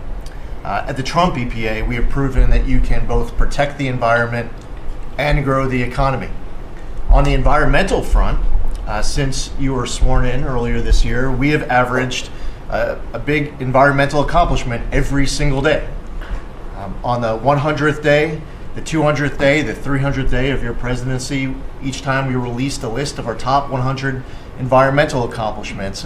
That has included a historic LA wildfire cleanup that you ordered us to complete in record time, which we did, and the Army Corps, under the leadership of our great Secretary of War, did their part as well. The federal government completely did all of the work needed to allow these residents and businesses to be able to rebuild, but poor leadership at the local and state level, unfortunately, is still resulting in these property owners unable to rebuild, and it's wrong. We also were able to reach an agreement with Mexico to be able to implement a plan to permanently end a decades-old raw sewage crisis on the southern border with Mexico. And Secretary Rubio and his team, Chris Landau, Ambassador Johnson, they've been amazing to get that done. On the deregulatory front, we have proudly launched a massive blitz that amounts to the largest deregulatory effort by any agency in the history of the United States. To put some perspective on it, in 1 year, at one agency, we will do more deregulation than entire presidencies have done across all agencies. It's incredible. You could go back across 4-year terms to 8-year terms. You've never seen this much deregulation. One agency, 1 year. In fact, when finalized, the proposed rescission of the 2009 Obama EPA endangerment finding amounts to the largest deregulatory action in the history of the United States of America. From fixing the agency's definition of waters of the United States, which is important for our farmers, our ranchers, and other landowners, to the effort to end electric vehicle mandates and promote consumer choice, eliminating regulations designed to eliminate entire sectors of our energy economy. We're thinking big and we're delivering big. We have reduced terrible derailments on diesel exhaust fluid systems. We're getting water moving faster, new pipelines and power plants built, and we're helping to unleash energy dominance. Mr. President, on the operational front, we have significantly reduced the size of the agency workforce, and we are accomplishing more with less. It's all about priorities, and our focus is on fulfilling our statutory obligations, helping to fast-track project approvals that were taking way too long, and closely following the law, as well as key Supreme Court decisions like Loper-Bright to overturn the Chevron doctrine. We inherited massive backlogs that we have been eliminating all year long. We've been implementing your executive order to end COVID-era remote work. We consolidated real estate, canceled expensive media subscriptions, and closed a Biden EPA museum that none of you knew even existed. I'm sure none of you actually visited. To put it another way, in 2024, the Biden EPA obligated and spent over $60 billion in 1 year, an agency with an operational budget of about $10 billion a year. In their own words, caught on camera, they were tossing gold bars off the Titanic, wasting precious tax dollars to pay off well-connected Obama and Biden officials. And they were doing without any apology or regret. The Biden EPA, in fact, was amending grant agreements just days before you came into office to reduce agency oversight. But this year, 2025, at the Trump EPA, similar theme that you'll hear from everyone around this table. With our actions canceling wasteful grants and implementing other measures just mentioned, we have saved $30 billion. They spent over $60 billion. We have saved over $30 billion. The bottom line, by the way, is that the Green New scam is dead. It's a new day at the EPA where we will protect the environment and grow the economy. We will deliver on the Trump mandate every day. And we will fight with just one constituency front of mind, and that is the American people. Thank you, Mr. President, for being willing to take a bullet for this country. And if you were to ask me what I'm grateful for, whether it's a Thanksgiving, it's a Christmas, a Hanukkah, a New Year's, any time of year, the fact that this president, after 4 years serving in office, he could have just left it in the rearview mirror and went on to really enjoy retirement. But he is willing to take a bullet for all of you tuning in at home because he believes in his flag, our freedom, our liberties, and to save the greatest country in the history of the world. So I'm grateful this holiday season for you, Mr. President. You're willing to take a bullet for all of us, and by all of us, it's the American public. Thank you. Mr. President, good morning, everyone. Well, in spite of the fact that your charge to me is to fire myself, we've really been incredibly hard at work making sure that we can return education to the states. And as I sit and listen to all the emergencies that we are addressing in this country, from the economy to our borders to everything that we're doing, I would say, sir, that if we do not fix education in our country with this hard reset that you are expecting, I think the greatest national emergency we could face is our education. Because if we are not going to educate our children, we're going to continue to fall behind the rest of the world. When there are only 30% of 12th graders, 8th graders, and 4th graders that can read at proficiency level, that is an incredibly harsh statement to make about our country. And you told me when you first were elected president, and you looked at, I think, right after you took office, the first NAEP scores, which is the Nation's Report Card, came out and showed how far down we were in educational proficiency in our country. And not only the NAEP scores, but the international scores as well showed us about third from the bottom. You told me you were not only embarrassed, but you were angry about this, and that we had to do something to change this in our country. And we took a hard look at it, and you absolutely said the bureaucracy of education in Washington is keeping its thumb on preventing growth, what we should have, because it's best handled at the state level. Letting states put their programs in place, and some states are going to do it a lot better than others. But it's not going to happen from Washington, D.C. And when I hear things like, well, with no disrespect to any other country in the world that have really great programs, Germany, Sweden, Norway, I hear about this all the time. Point of fact is, they're this big. The United States is this big. We can't do it from Washington, D.C. It has to be done at the state level. So what we've been doing, as Lori brought up, Secretary of Labor brought up, we have a great working relationship. We have already signed and implemented one MOU or interagency agreement to handle the WIOA program and the Perkins grants to make sure it works. I call these These are programs, pilot programs that we're putting out there. And if these are going to work, we will be able to permanently transfer these programs to other agencies. They're working like a charm. We've taken some of our best people in education. It still operates under the budget of the Department of Education and under the management of the Department of Education, but working with Lori's personnel. And when I hear pushback on that to say, well, how can this possibly work, to take education and put it in labor? Let's be efficient. One example, in order to draw down on a lot of the grants that they are helping us with, we're using their grant system. The grant system at the Department of Education is like held together with bubble gum and rubber bands. And it did not interact with any other agency. Now we have this really smooth operation already in labor. So that has prompted us to sign also other interagency agreements, 2 more with labor, 1 with HHS, 1 with the Department of State, and we'll be moving other programs, but these are proof of concept. Let's make sure they're working and working smoothly before we ask Congress to codify these permanent moves. So that's kind of in the world of K through 12, what we're looking at right now, but in the world of higher education, as Attorney General Bondi mentioned, we've been working really very hard to make sure that we've got anti-Semitism and DEI out of our universities, and put some pretty stiff fines on, worked some good deals. I've enjoyed working with Harmeet, who is just an incredible negotiator.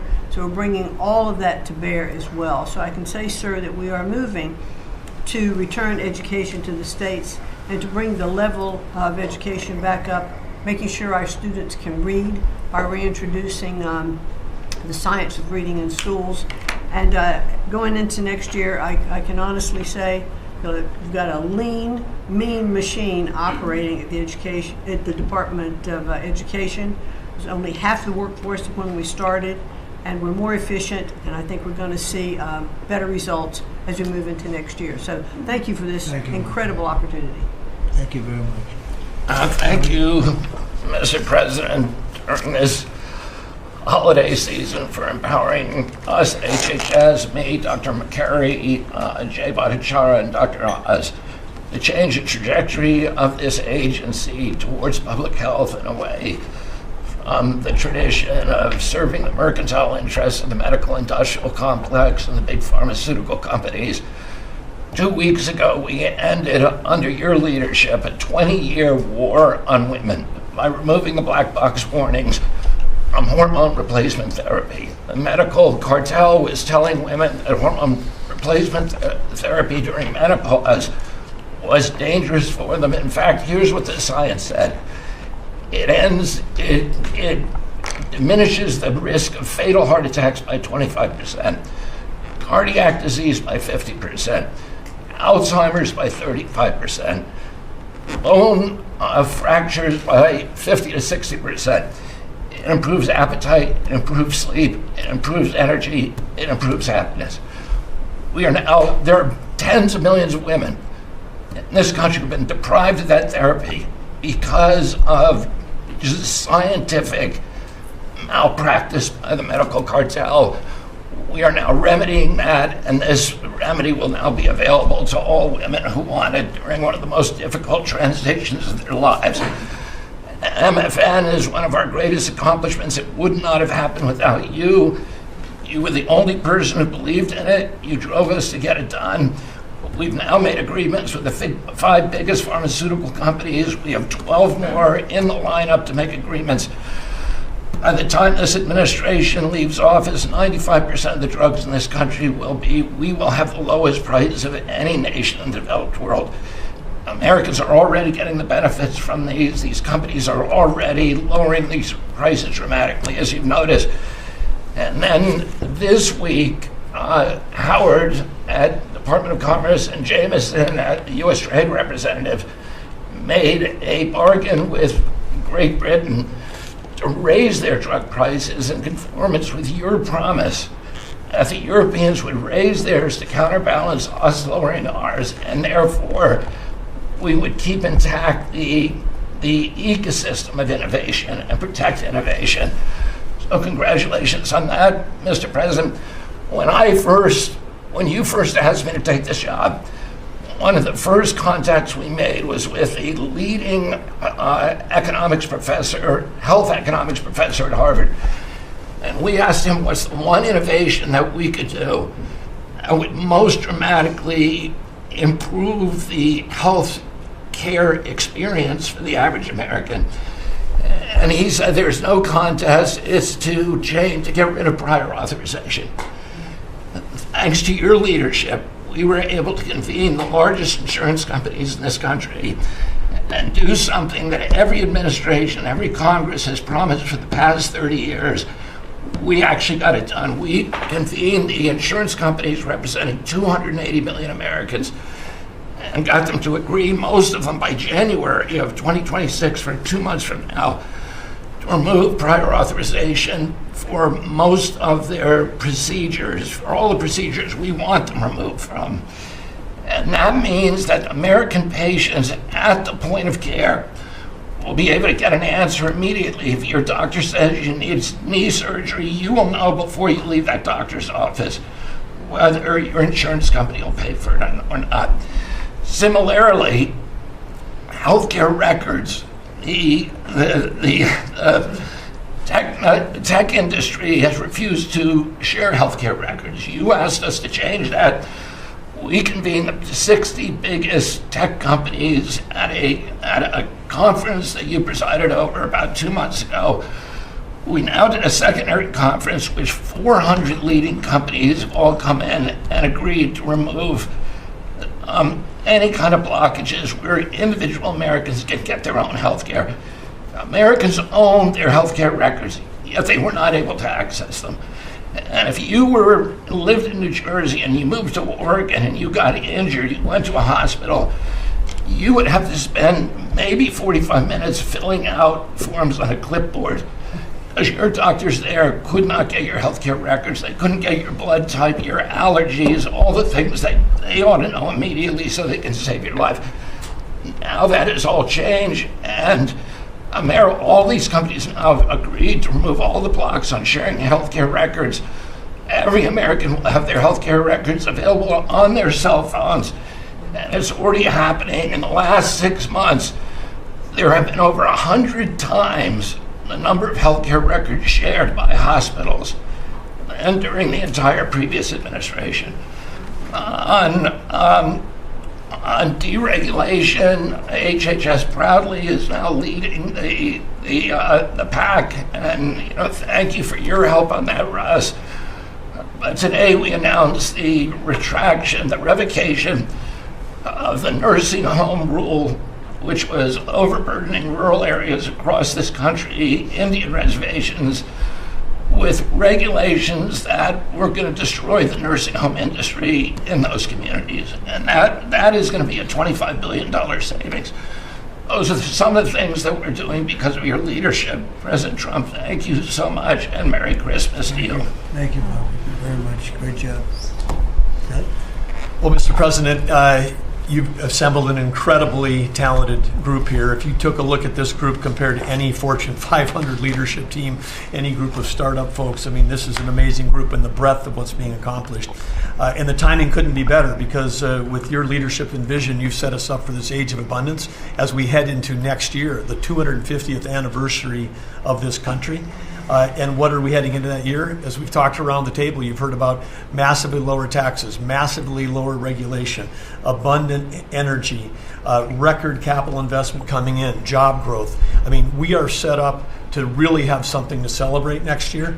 And I just, again, want to say thank you to everybody around the table. You gave us one big assignment in Interior. Of course, Interior, the largest balance sheet in the world. In the Department of Interior, if it was a standalone company, 500 million acres of surface, 700 million acres of subsurface, over 3 billion of offshore from Guam to the Virgin Islands. And you said, we got to take care of that balance sheet. We got to develop those resources. And what have we done across that? Producing record amounts of oil, record amounts of gas. And again, we set out with a goal, energy diplomacy, sell energy to our friends and allies. We're exporting a record amount of energy to all of our friends and allies around the world. That's helping do that. And you're giving a gift to America as we head into this. You're giving us peace abroad, and you're giving us prosperity at home. That bodes so well for our country. One small little gift that we're giving to all Americans from one teeny part of the interior, which is the national parks, is that not only are we keeping prices low for all American citizens, offering 10 free days for our national parks next year to coincide with our holidays, but also a $100 surcharge for non-residents. That is going to raise hundreds of millions of dollars for helping restore and preserve all of our best parks. So as we close out, then I want to also say a big celebration going on here in Washington, D.C. We've been thrilled to be part of the National Park Service, the U.S. Park Police, part of this great effort across a number of us on making D.C. safe and beautiful. This will be the safest and most beautiful capital in the world. We are doing so many things, whether it's hundreds of homeless camps, thousands of graffiti sites, cleaning up ponds and fountains, preparing this thing. The United States is never going to be performing better economically. It's never going to be looking better, just like the White House has never looked better, all because of your vision leadership. So again, thank you, sir. You've given an incredible Christmas gift to Americans by setting us up for an incredible 250th anniversary. That's very nice. Thank you, Deb, very much. Rocco? Well, thank you, Mr. President. First of all, this is a very talented team, as you've seen, and as you know, because you picked every single one that's on. You deserve tremendous credit for doing that. It's an honor to be in this role. It's also an honor to be involved in and be a witness to what I believe is the most transformational year in American foreign policy since the end of the Second World War, at least. And it's transformational because for the first time in a long time, we have a president who basically puts America at the forefront of every decision we make in our relations with the world. And that may sound weird to people, like, of course you always do. No, that hasn't always been the case until about a year ago. And I think we've all witnessed in our own respective spaces how in every interaction the president has with the world, the goal he has in mind is very simple. Does what you want us to do, or is it what or is it going to make us stronger? Is it going to make us richer? Is it going to make us safer? If it is, he's for it. If it's not, he's against it. If something's going to make America weaker or poorer or less safe, the president's going to be against it. And every single thing he has done in our foreign policy has been driven by the American people in mind. And I can go down the list. Why has he focused on mass migration? It's very simple, because no country is safe if you can just walk in without us knowing who you are into your country. We've seen the destruction that that's wreaking, not just in our own country, but the impact that it's having in Europe and in many other parts of the world. You talk about trade deals and the trade situation has been involved in. People, all this reporting on it. It's very simple. The president views the last 40 years as an era of which American workers and American farmers have been ripped off. They've been ripped off, and what he's saying is we want to have trade with the world, but it has to be a trade in which American businesses and American workers and the products they make and what American farmers grow and produce has a fair shot to be sold around the world. On issue after issue, that's been the case. You talk about foreign aid reforms. This is not our money. This is taxpayer money. When the president has said is we're going to do foreign aid, but we're going to do foreign aid for countries that are aligned with the United States and in a way that doesn't waste the taxpayers' money. And Mr. President, you deserve tremendous credit for that. Many of us, the Vice President, by the way, I want to acknowledge, has played an extraordinary role in our foreign policy, and he too has been a witness to all of this as it's been occurring, and he's been a big part of it as well. You talk about NATO. The president's not against NATO. He went to NATO and basically said, look, you guys, we're paying all the money, and he got them to do the 5% commitment, which everybody said was never going to happen. It was impossible. Everything this president does is driven by the American people. Whether you don't have to agree with the actual move, but understand the motivation. The motivation is always you, the American people, and what's good for you, for your family, for the country, and for our economy. But the president is also committed to peace in a way that all of us have seen. He achieved in Gaza, and he does it, by the way, not just because he hates war and he thinks wars are a waste of money and lives, but because he's the only leader in the world that can. No other leader in the world could have pulled off what happened in Gaza. And I can tell you, I can't get into the details. The vice president knows what I'm talking about. That deal doesn't happen without the president's direct interaction with the leaders that were involved in this decision making. And everyone said that deal couldn't hold. And then the president shepherded through the United Nations of all places to get a global coalition of countries to line up behind the peace deal, behind the border peace. And it's still, every day is a challenge, but it's been driven personally by the president. It's the reason why we're involved in this whole Ukraine-Russia conflict. That's not our war. It's not the president's war. This war started, it never would have happened if you'd been president. But this war is going on, and the president is trying to end it, not because, listen, we got a million things to focus on in the world as a country, but he's the only leader in the world that can help end it. And that's why even as we speak to you now, Steve Woodcock is in Moscow trying to find a way to end this war, to save lives of 9,000 people, Mr. President, as you know, are dying every week. More people are dying a week in that war than have died in the entirety of the U.S.'s involvement in Afghanistan or Iraq. Just think about that, how bloody and destructive it is. The President's taken on this issue of Sudan personally, not send out deputies to do it. Again, far away from the United States, because he's the only leader in the world that can bring it about to an end, not to mention all the other peace deals, very dangerous ones like India and Pakistan or Cambodia and Thailand. And so on all these things, Mr. President, I think you deserve tremendous credit for the transformational aspect of our foreign policy. For the first time in probably 4 decades, the American foreign policy is driven by what is good for America and Americans, whether it makes us safer and stronger and more prosperous. If it is, he's for it. If it doesn't, he's against it. And that sort of clarity is transformational. I close with this, and I know I'm last, so I wanted to be fast, but there was a lot to cover. I do want to say this is the most wonderful and magical time of the year. By that, of course, I'm referring to the college football playoffs. And I just want to say this as a point of personal privilege. And I'm a Florida Gator, but if the University of Miami gets screwed out of the college football playoffs after going 10-2 and beating Notre Dame, the whole thing should be scrapped, and you're going to have to take over it next year. That's great. Well, thank you all very much. It was terrific. I hope it wasn't too long, but it was very concise, and we've done a lot. This group has done a lot. Amazing. Everybody at this table has done a fantastic. And Susie, thank you for doing a great job, as our chief of staff. First female chief of staff in the history of our country, which is pretty amazing when you think of it, right? And she's the best. Thank you very much. Great job.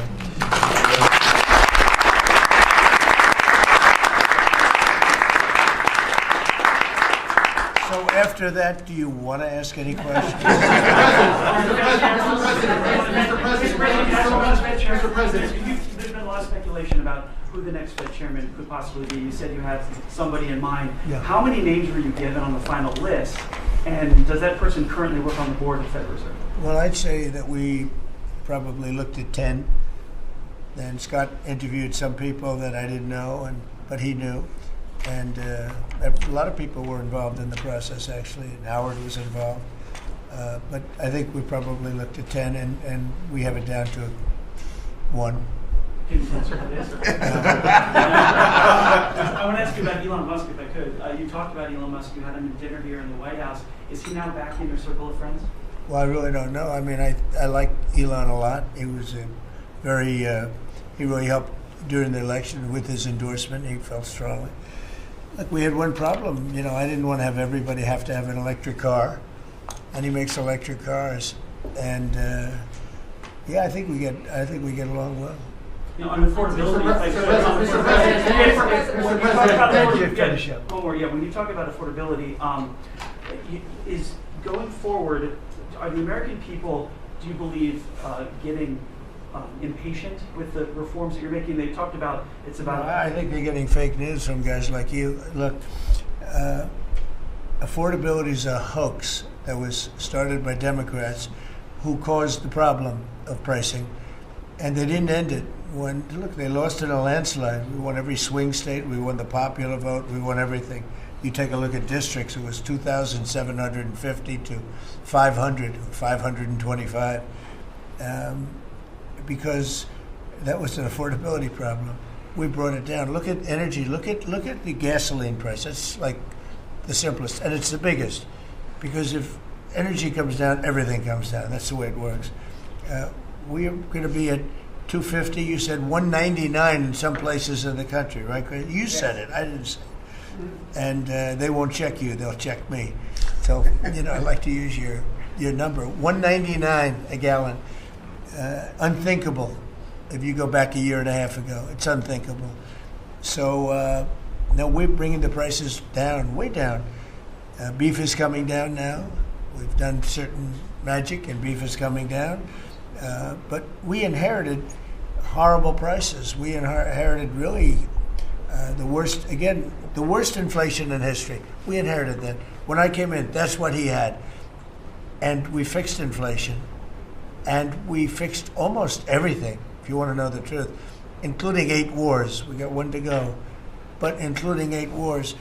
But when they always say, I watched today where they have a race going on right now in Tennessee, And this woman goes, affordability, affordability. They're the ones that caused the problem. The prices were way high. We're bringing the prices down. But they're like scam artists. They're I call them con men and women. They come out, they say affordability, like, oh, I see prices. We're going to get prices down still further. But we brought them down from the prices they cost. The reason that they had the highest inflation in the history of our country is because they had the highest prices. But we brought them down, and now we have normal inflation. Yeah, please. Mr. President, thank you so much for taking questions. Thank you. Sure. I wanted to clarify something that you had said on Sunday regarding the boat strikes near Venezuela. You had said that you didn't know if the second strike on that one boat had happened, but you wouldn't have wanted it. Now that your administration has acknowledged that it happened, do you support that second strike? And Mr. Secretary, I wanted to clarify something you had said in the interview back in September, I believe on Fox News. You said that you would watch that strike live on television. In real time, did you know that there were survivors after the initial strike? Well, look, all I know is this. Every boat that you see get blown up, we save 25,000 on average lives, 25,000 lives. They've been sending enough of this horrible fentanyl and other things like cocaine and other things, but fentanyl right now is the leader of the pack, to kill our entire nation, because a little speck on the head of a pin can kill somebody. It's very dangerous stuff. I know so many people where their sons were drug addicts. They had one little sample and they died. They couldn't believe it. As far as the attack is concerned, I still haven't gotten a lot of information because I rely on Pete. But to me, it was an attack. It wasn't one strike, two strikes, three strikes. Somebody asked me a question about the second strike. I didn't know about the second strike. I didn't know anything about people. I wasn't involved in it. I knew they took out a boat. But I would say this, they had a strike. I hear the gentleman that was in charge of that is extraordinary. He's an extraordinary person. I'll let Pete speak about him. But Pete was satisfied. Pete didn't know about second attack having to do with two people. And I guess Pete would have to speak to it. I can say this, I want those boats taken out. And if we have to, we'll attack on land also, just like we attack on sea. And there's very little coming in by sea. I think we've knocked out over 90% of it. There's very little, and I understand that. There's very little. We're saving hundreds of thousands of lives with those pinpoint attacks. It's an amazing thing when you see a boat going along. And, a lot of the press would like to say they're not. You see the boat. They're not maybe drugs. You see these boats. First of all, who has 5 engines on the back of a boat going in weird directions and loaded up with lots of white containers? They're bags of things. No, they've done an amazing job, and Pete has done an amazing job. But Pete, you could probably better answer the question. No, you're spot on, sir. I think you got to start with the baseline, which Marco laid out, everybody's laid out. You got 20 million people invading our country over 4 years. We don't know where they're coming from. That includes Tren de Aragua and cartels and violent criminals. They bring drugs, and you mentioned it, Mr. President, poisoning, an intentional poisoning of the American people, killing hundreds of thousands of Americans. So the president had the courage to designate these cartels as designated terrorist organizations. Now, a number of us here served in the military and spent 20 years fighting terrorists like Al-Qaeda and ISIS on the other side of the world. How do you treat Al-Qaeda and ISIS? Do you arrest them and pat them on the head and say, don't do that again? Or do you end the problem directly by taking a lethal, kinetic approach?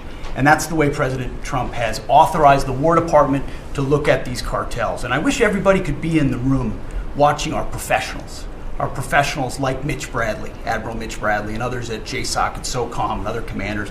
The deliberative process, the detail, the rigorous, the intel, the legal, the evidence-based way that we're able to, with sources and methods that we can't reveal here, that make sure that every one of those drug boats is tied to a designated terrorist organization. We know who's on it, what they're doing, what they're carrying. All these white bales are not Christmas gifts from Santa. This is drugs running on 4-motor fast boats or submarines that we've also struck. No one's fishing on a submarine.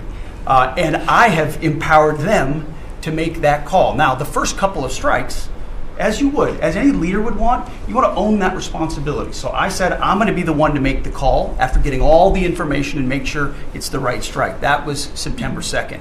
There's a lot of intelligence that goes into that, building that case and understanding that, a lot of people providing information.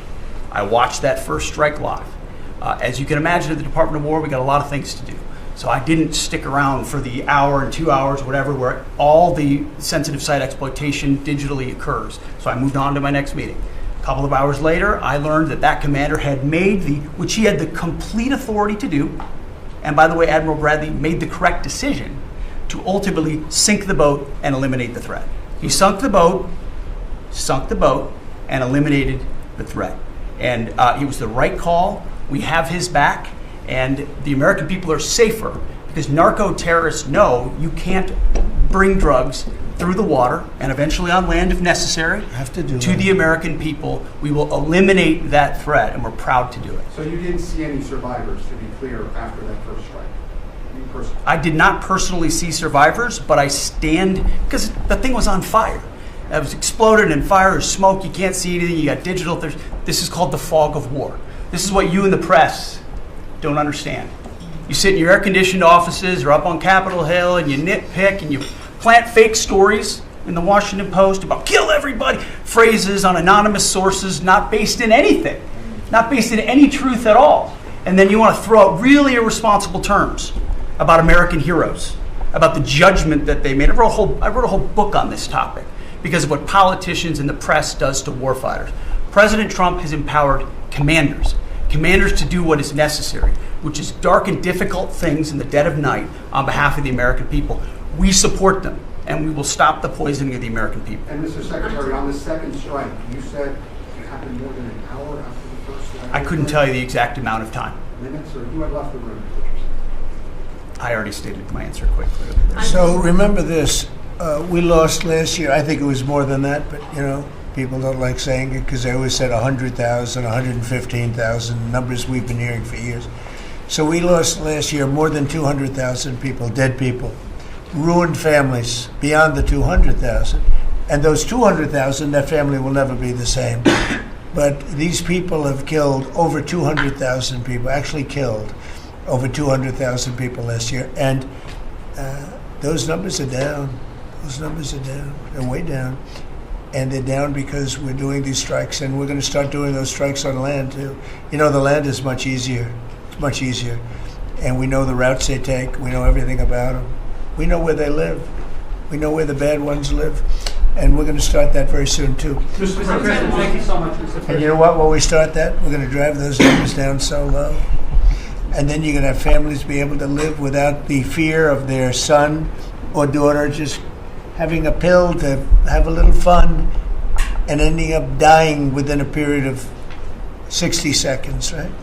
No, we're not going to let that happen. We're not going to let it continue to happen. What Biden did to this country by allowing all these people, and I call them animals in many cases, I think they're animals, to come into our country and destroy our country and let all those drugs pour in, let people just walk across the border like it was nothing. You look at them, a lot of them, you say, oh, let's not discriminate. I'm not talking about color. I'm just talking about you look into the eyes of some of these people. We're smart. And you see a killer. Come on in. Just come on in. 11,888 murderers. Many of them committed more than one murder. He allowed them into our country, totally unvetted, totally unchecked. But he also allowed drugs to come in at record numbers.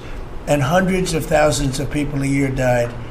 And we're taking those son of a bitches out, Thank you so much, Mr. President, for taking your questions. I think this is the most transparent administration I've ever seen. I'm impressed by these people. I'll tell you, how strong are you? You've been holding it for 2 hours. There are very few physically. There are very few people who could do that. I'm very proud of you. I have no idea who you are, but you're strong. Thank you, Mr. President. Mr. President, last week, militia groups in Iraq attacked the Christian region's gas field, the largest gas field, which even the U.S. companies invested in the energy sector in the Christian region. And the Christian Prime Minister requested the United States to provide them some sorts of means and defense system to defending their civilian infrastructure and U.S. investment in the Christian region. Are you willing to providing them the support? And if I had this question, tomorrow the United States is going to open and inaugurate. Can you speak louder? Yeah, of course. Is that possible? You're the most gentle, beautiful voice. Gentle person. Go ahead. take fewer words and louder. Yeah, sure. I will repeat my first question. Last week, the Iraqi militia groups attacked one of the largest gas fields in the Kurdistan region of Iraq, which even the U.S. companies have invested in these gas fields. Yeah. And then, are you from Iraq? I'm from Kurdistan, Iraqi Kurdistan. Okay. Yeah. I'm working for Ruda Media Network. And the Kurdistan region prime minister, he requested the United States to providing them some sort of defense system to defending these gas fields and U.S. investment in the Kurdistan region. Are you willing to helping them? Well, we'll look at it. I heard about it, and I'm hearing about it more now, frankly. It wasn't at the top of my list.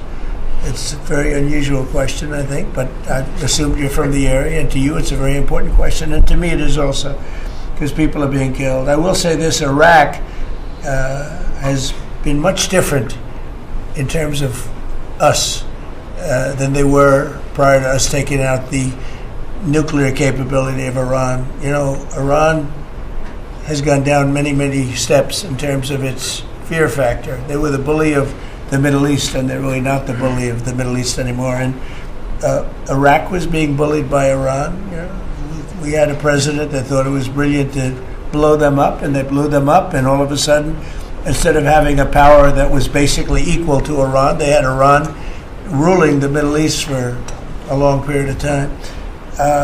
But Iraq, from the day we hit them with those B-2 bombers and knocked out and obliterated, because CNN said, well, maybe it wasn't total obliteration. Well, it turned out it was totally obliteration. It was every single one of those missiles hit its target. It was actually amazing, but it was wiped out, totally wiped out. I will tell you, Iraq has been a much friendlier place. They talk to us. The Prime Minister actually nominated me along with about 78 other countries for the Nobel Prize. I'm the only one that was nominated by almost 100 countries that didn't get it. But that's okay. But I saved a lot of lives.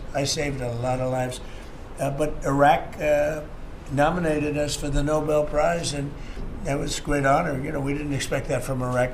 Iraq has been a much different place since the taking out of Iran the nuclear capability. Yeah, let's get to another question. The meeting, Here we go. This guy's a beauty. Secretary Rubio mentioned the meetings ongoing in Russia today. Do you have any update from Mr. Wickoff or Mr. Kushner on that? No update, because I've been spending too much time with you. I mean, we're spending a lot of time in here. We wanted to do this you talk about being open and transparent. This has to be the most transparent administration in history. We spent a lot of time answering your questions and giving you a lot of good results. I mean, I think everybody here gave you good results. But no, I don't. I will have after I leave here. But do you hope for a breakthrough, or is it not quite at that stage? I don't know. Look, I don't know. All I can tell you is that we're trying very hard to save 25 to 30,000 people, mostly men, mostly soldiers, every month. 25,000 to 30,000 soldiers. It's impossible.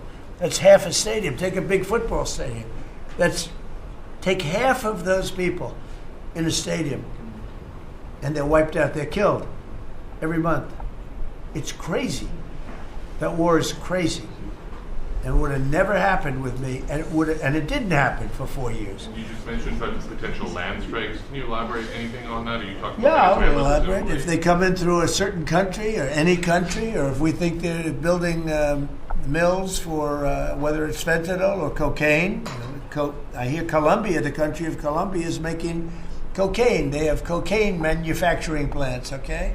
And then they sell us their cocaine. We appreciate that very much. But yeah, anybody that's doing that and selling it into our country is subject to attack. So not necessarily just Venezuela? No, not just Venezuela, no. Venezuela's been very bad. Venezuela's been really bad in something else, probably worse than most, but a lot of other people do it too. They would send murderers into our country. They would empty their jails into our country. They sent people into our country that we don't want. They sent their drug dealers and their drug people into our country. They sent people from their mental institutions into our country, and we're getting them out. That was bad. That was real bad. And they also sent drugs. Yeah. I'm Tim Walz, Mr. President. Do you think he should resign over the fraud scandal in his state? And who should? Tim Walz. over the fraud scandal in the state. Look, I think the man's a grossly incompetent man. I thought that from the day I watched J.D. destroy him in a debate. I was saying, who was more incompetent, that man or my man? I had a man and he had a man. They were both incompetent, and I had a man and a woman. I thought she was very incompetent too, but now she's leading the field, and I think she's leading the field for the nomination. Anyway, look, that's up to them. That's up to the Democrats. You know, the problem with them is they have really bad policy. And I'm not going to say what it is because I don't want them to change it necessarily because I want to run against it, whether it's not going to be me, it's going to be somebody that's going to probably sitting at this table. Could be a couple of people sitting at this table. Could be a couple of people running together sitting at this table, you know. But I want them to win because we've done a great job for this country, and I want that to be carried forward. And you know, I think we have a tremendous bench, really a tremendous bench. But no, I think that Waltz is a grossly incompetent man. There's something wrong with him. Okay, there's something wrong with him. And when you look at what he's done with Somalia, which is barely a country, you know, they have no anything. They just run around killing each other. There's no structure. And when I see somebody like Ilhan Omar, who I don't know at all, but I always watch her for years. I've watched her complain about our Constitution, how she's being treated badly. Our Constitution, the United States of America, is a bad place. Hates everybody, hates Jewish people, hates everybody. And I think she's an incompetent person. She's a real terrible person.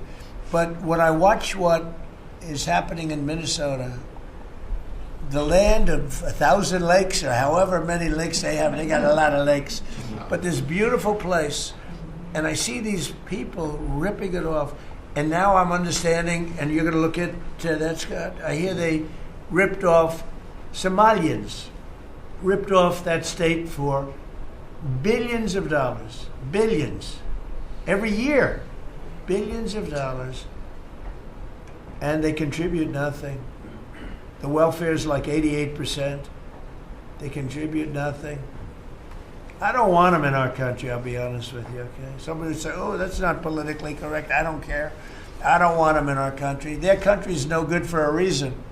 Their country stinks, and we don't want them in our country. I could say that about other countries, too.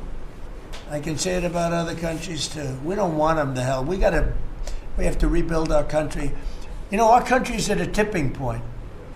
We could go bad. We're at a tipping point. I don't know if people mind me saying that, but I'm saying it.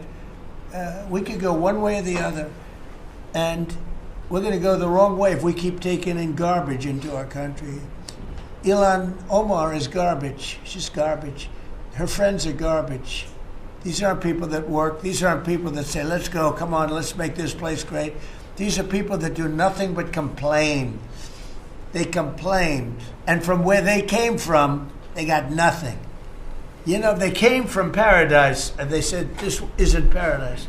But when they come from hell, and they complain, and do nothing but bitch, we don't want them in our country.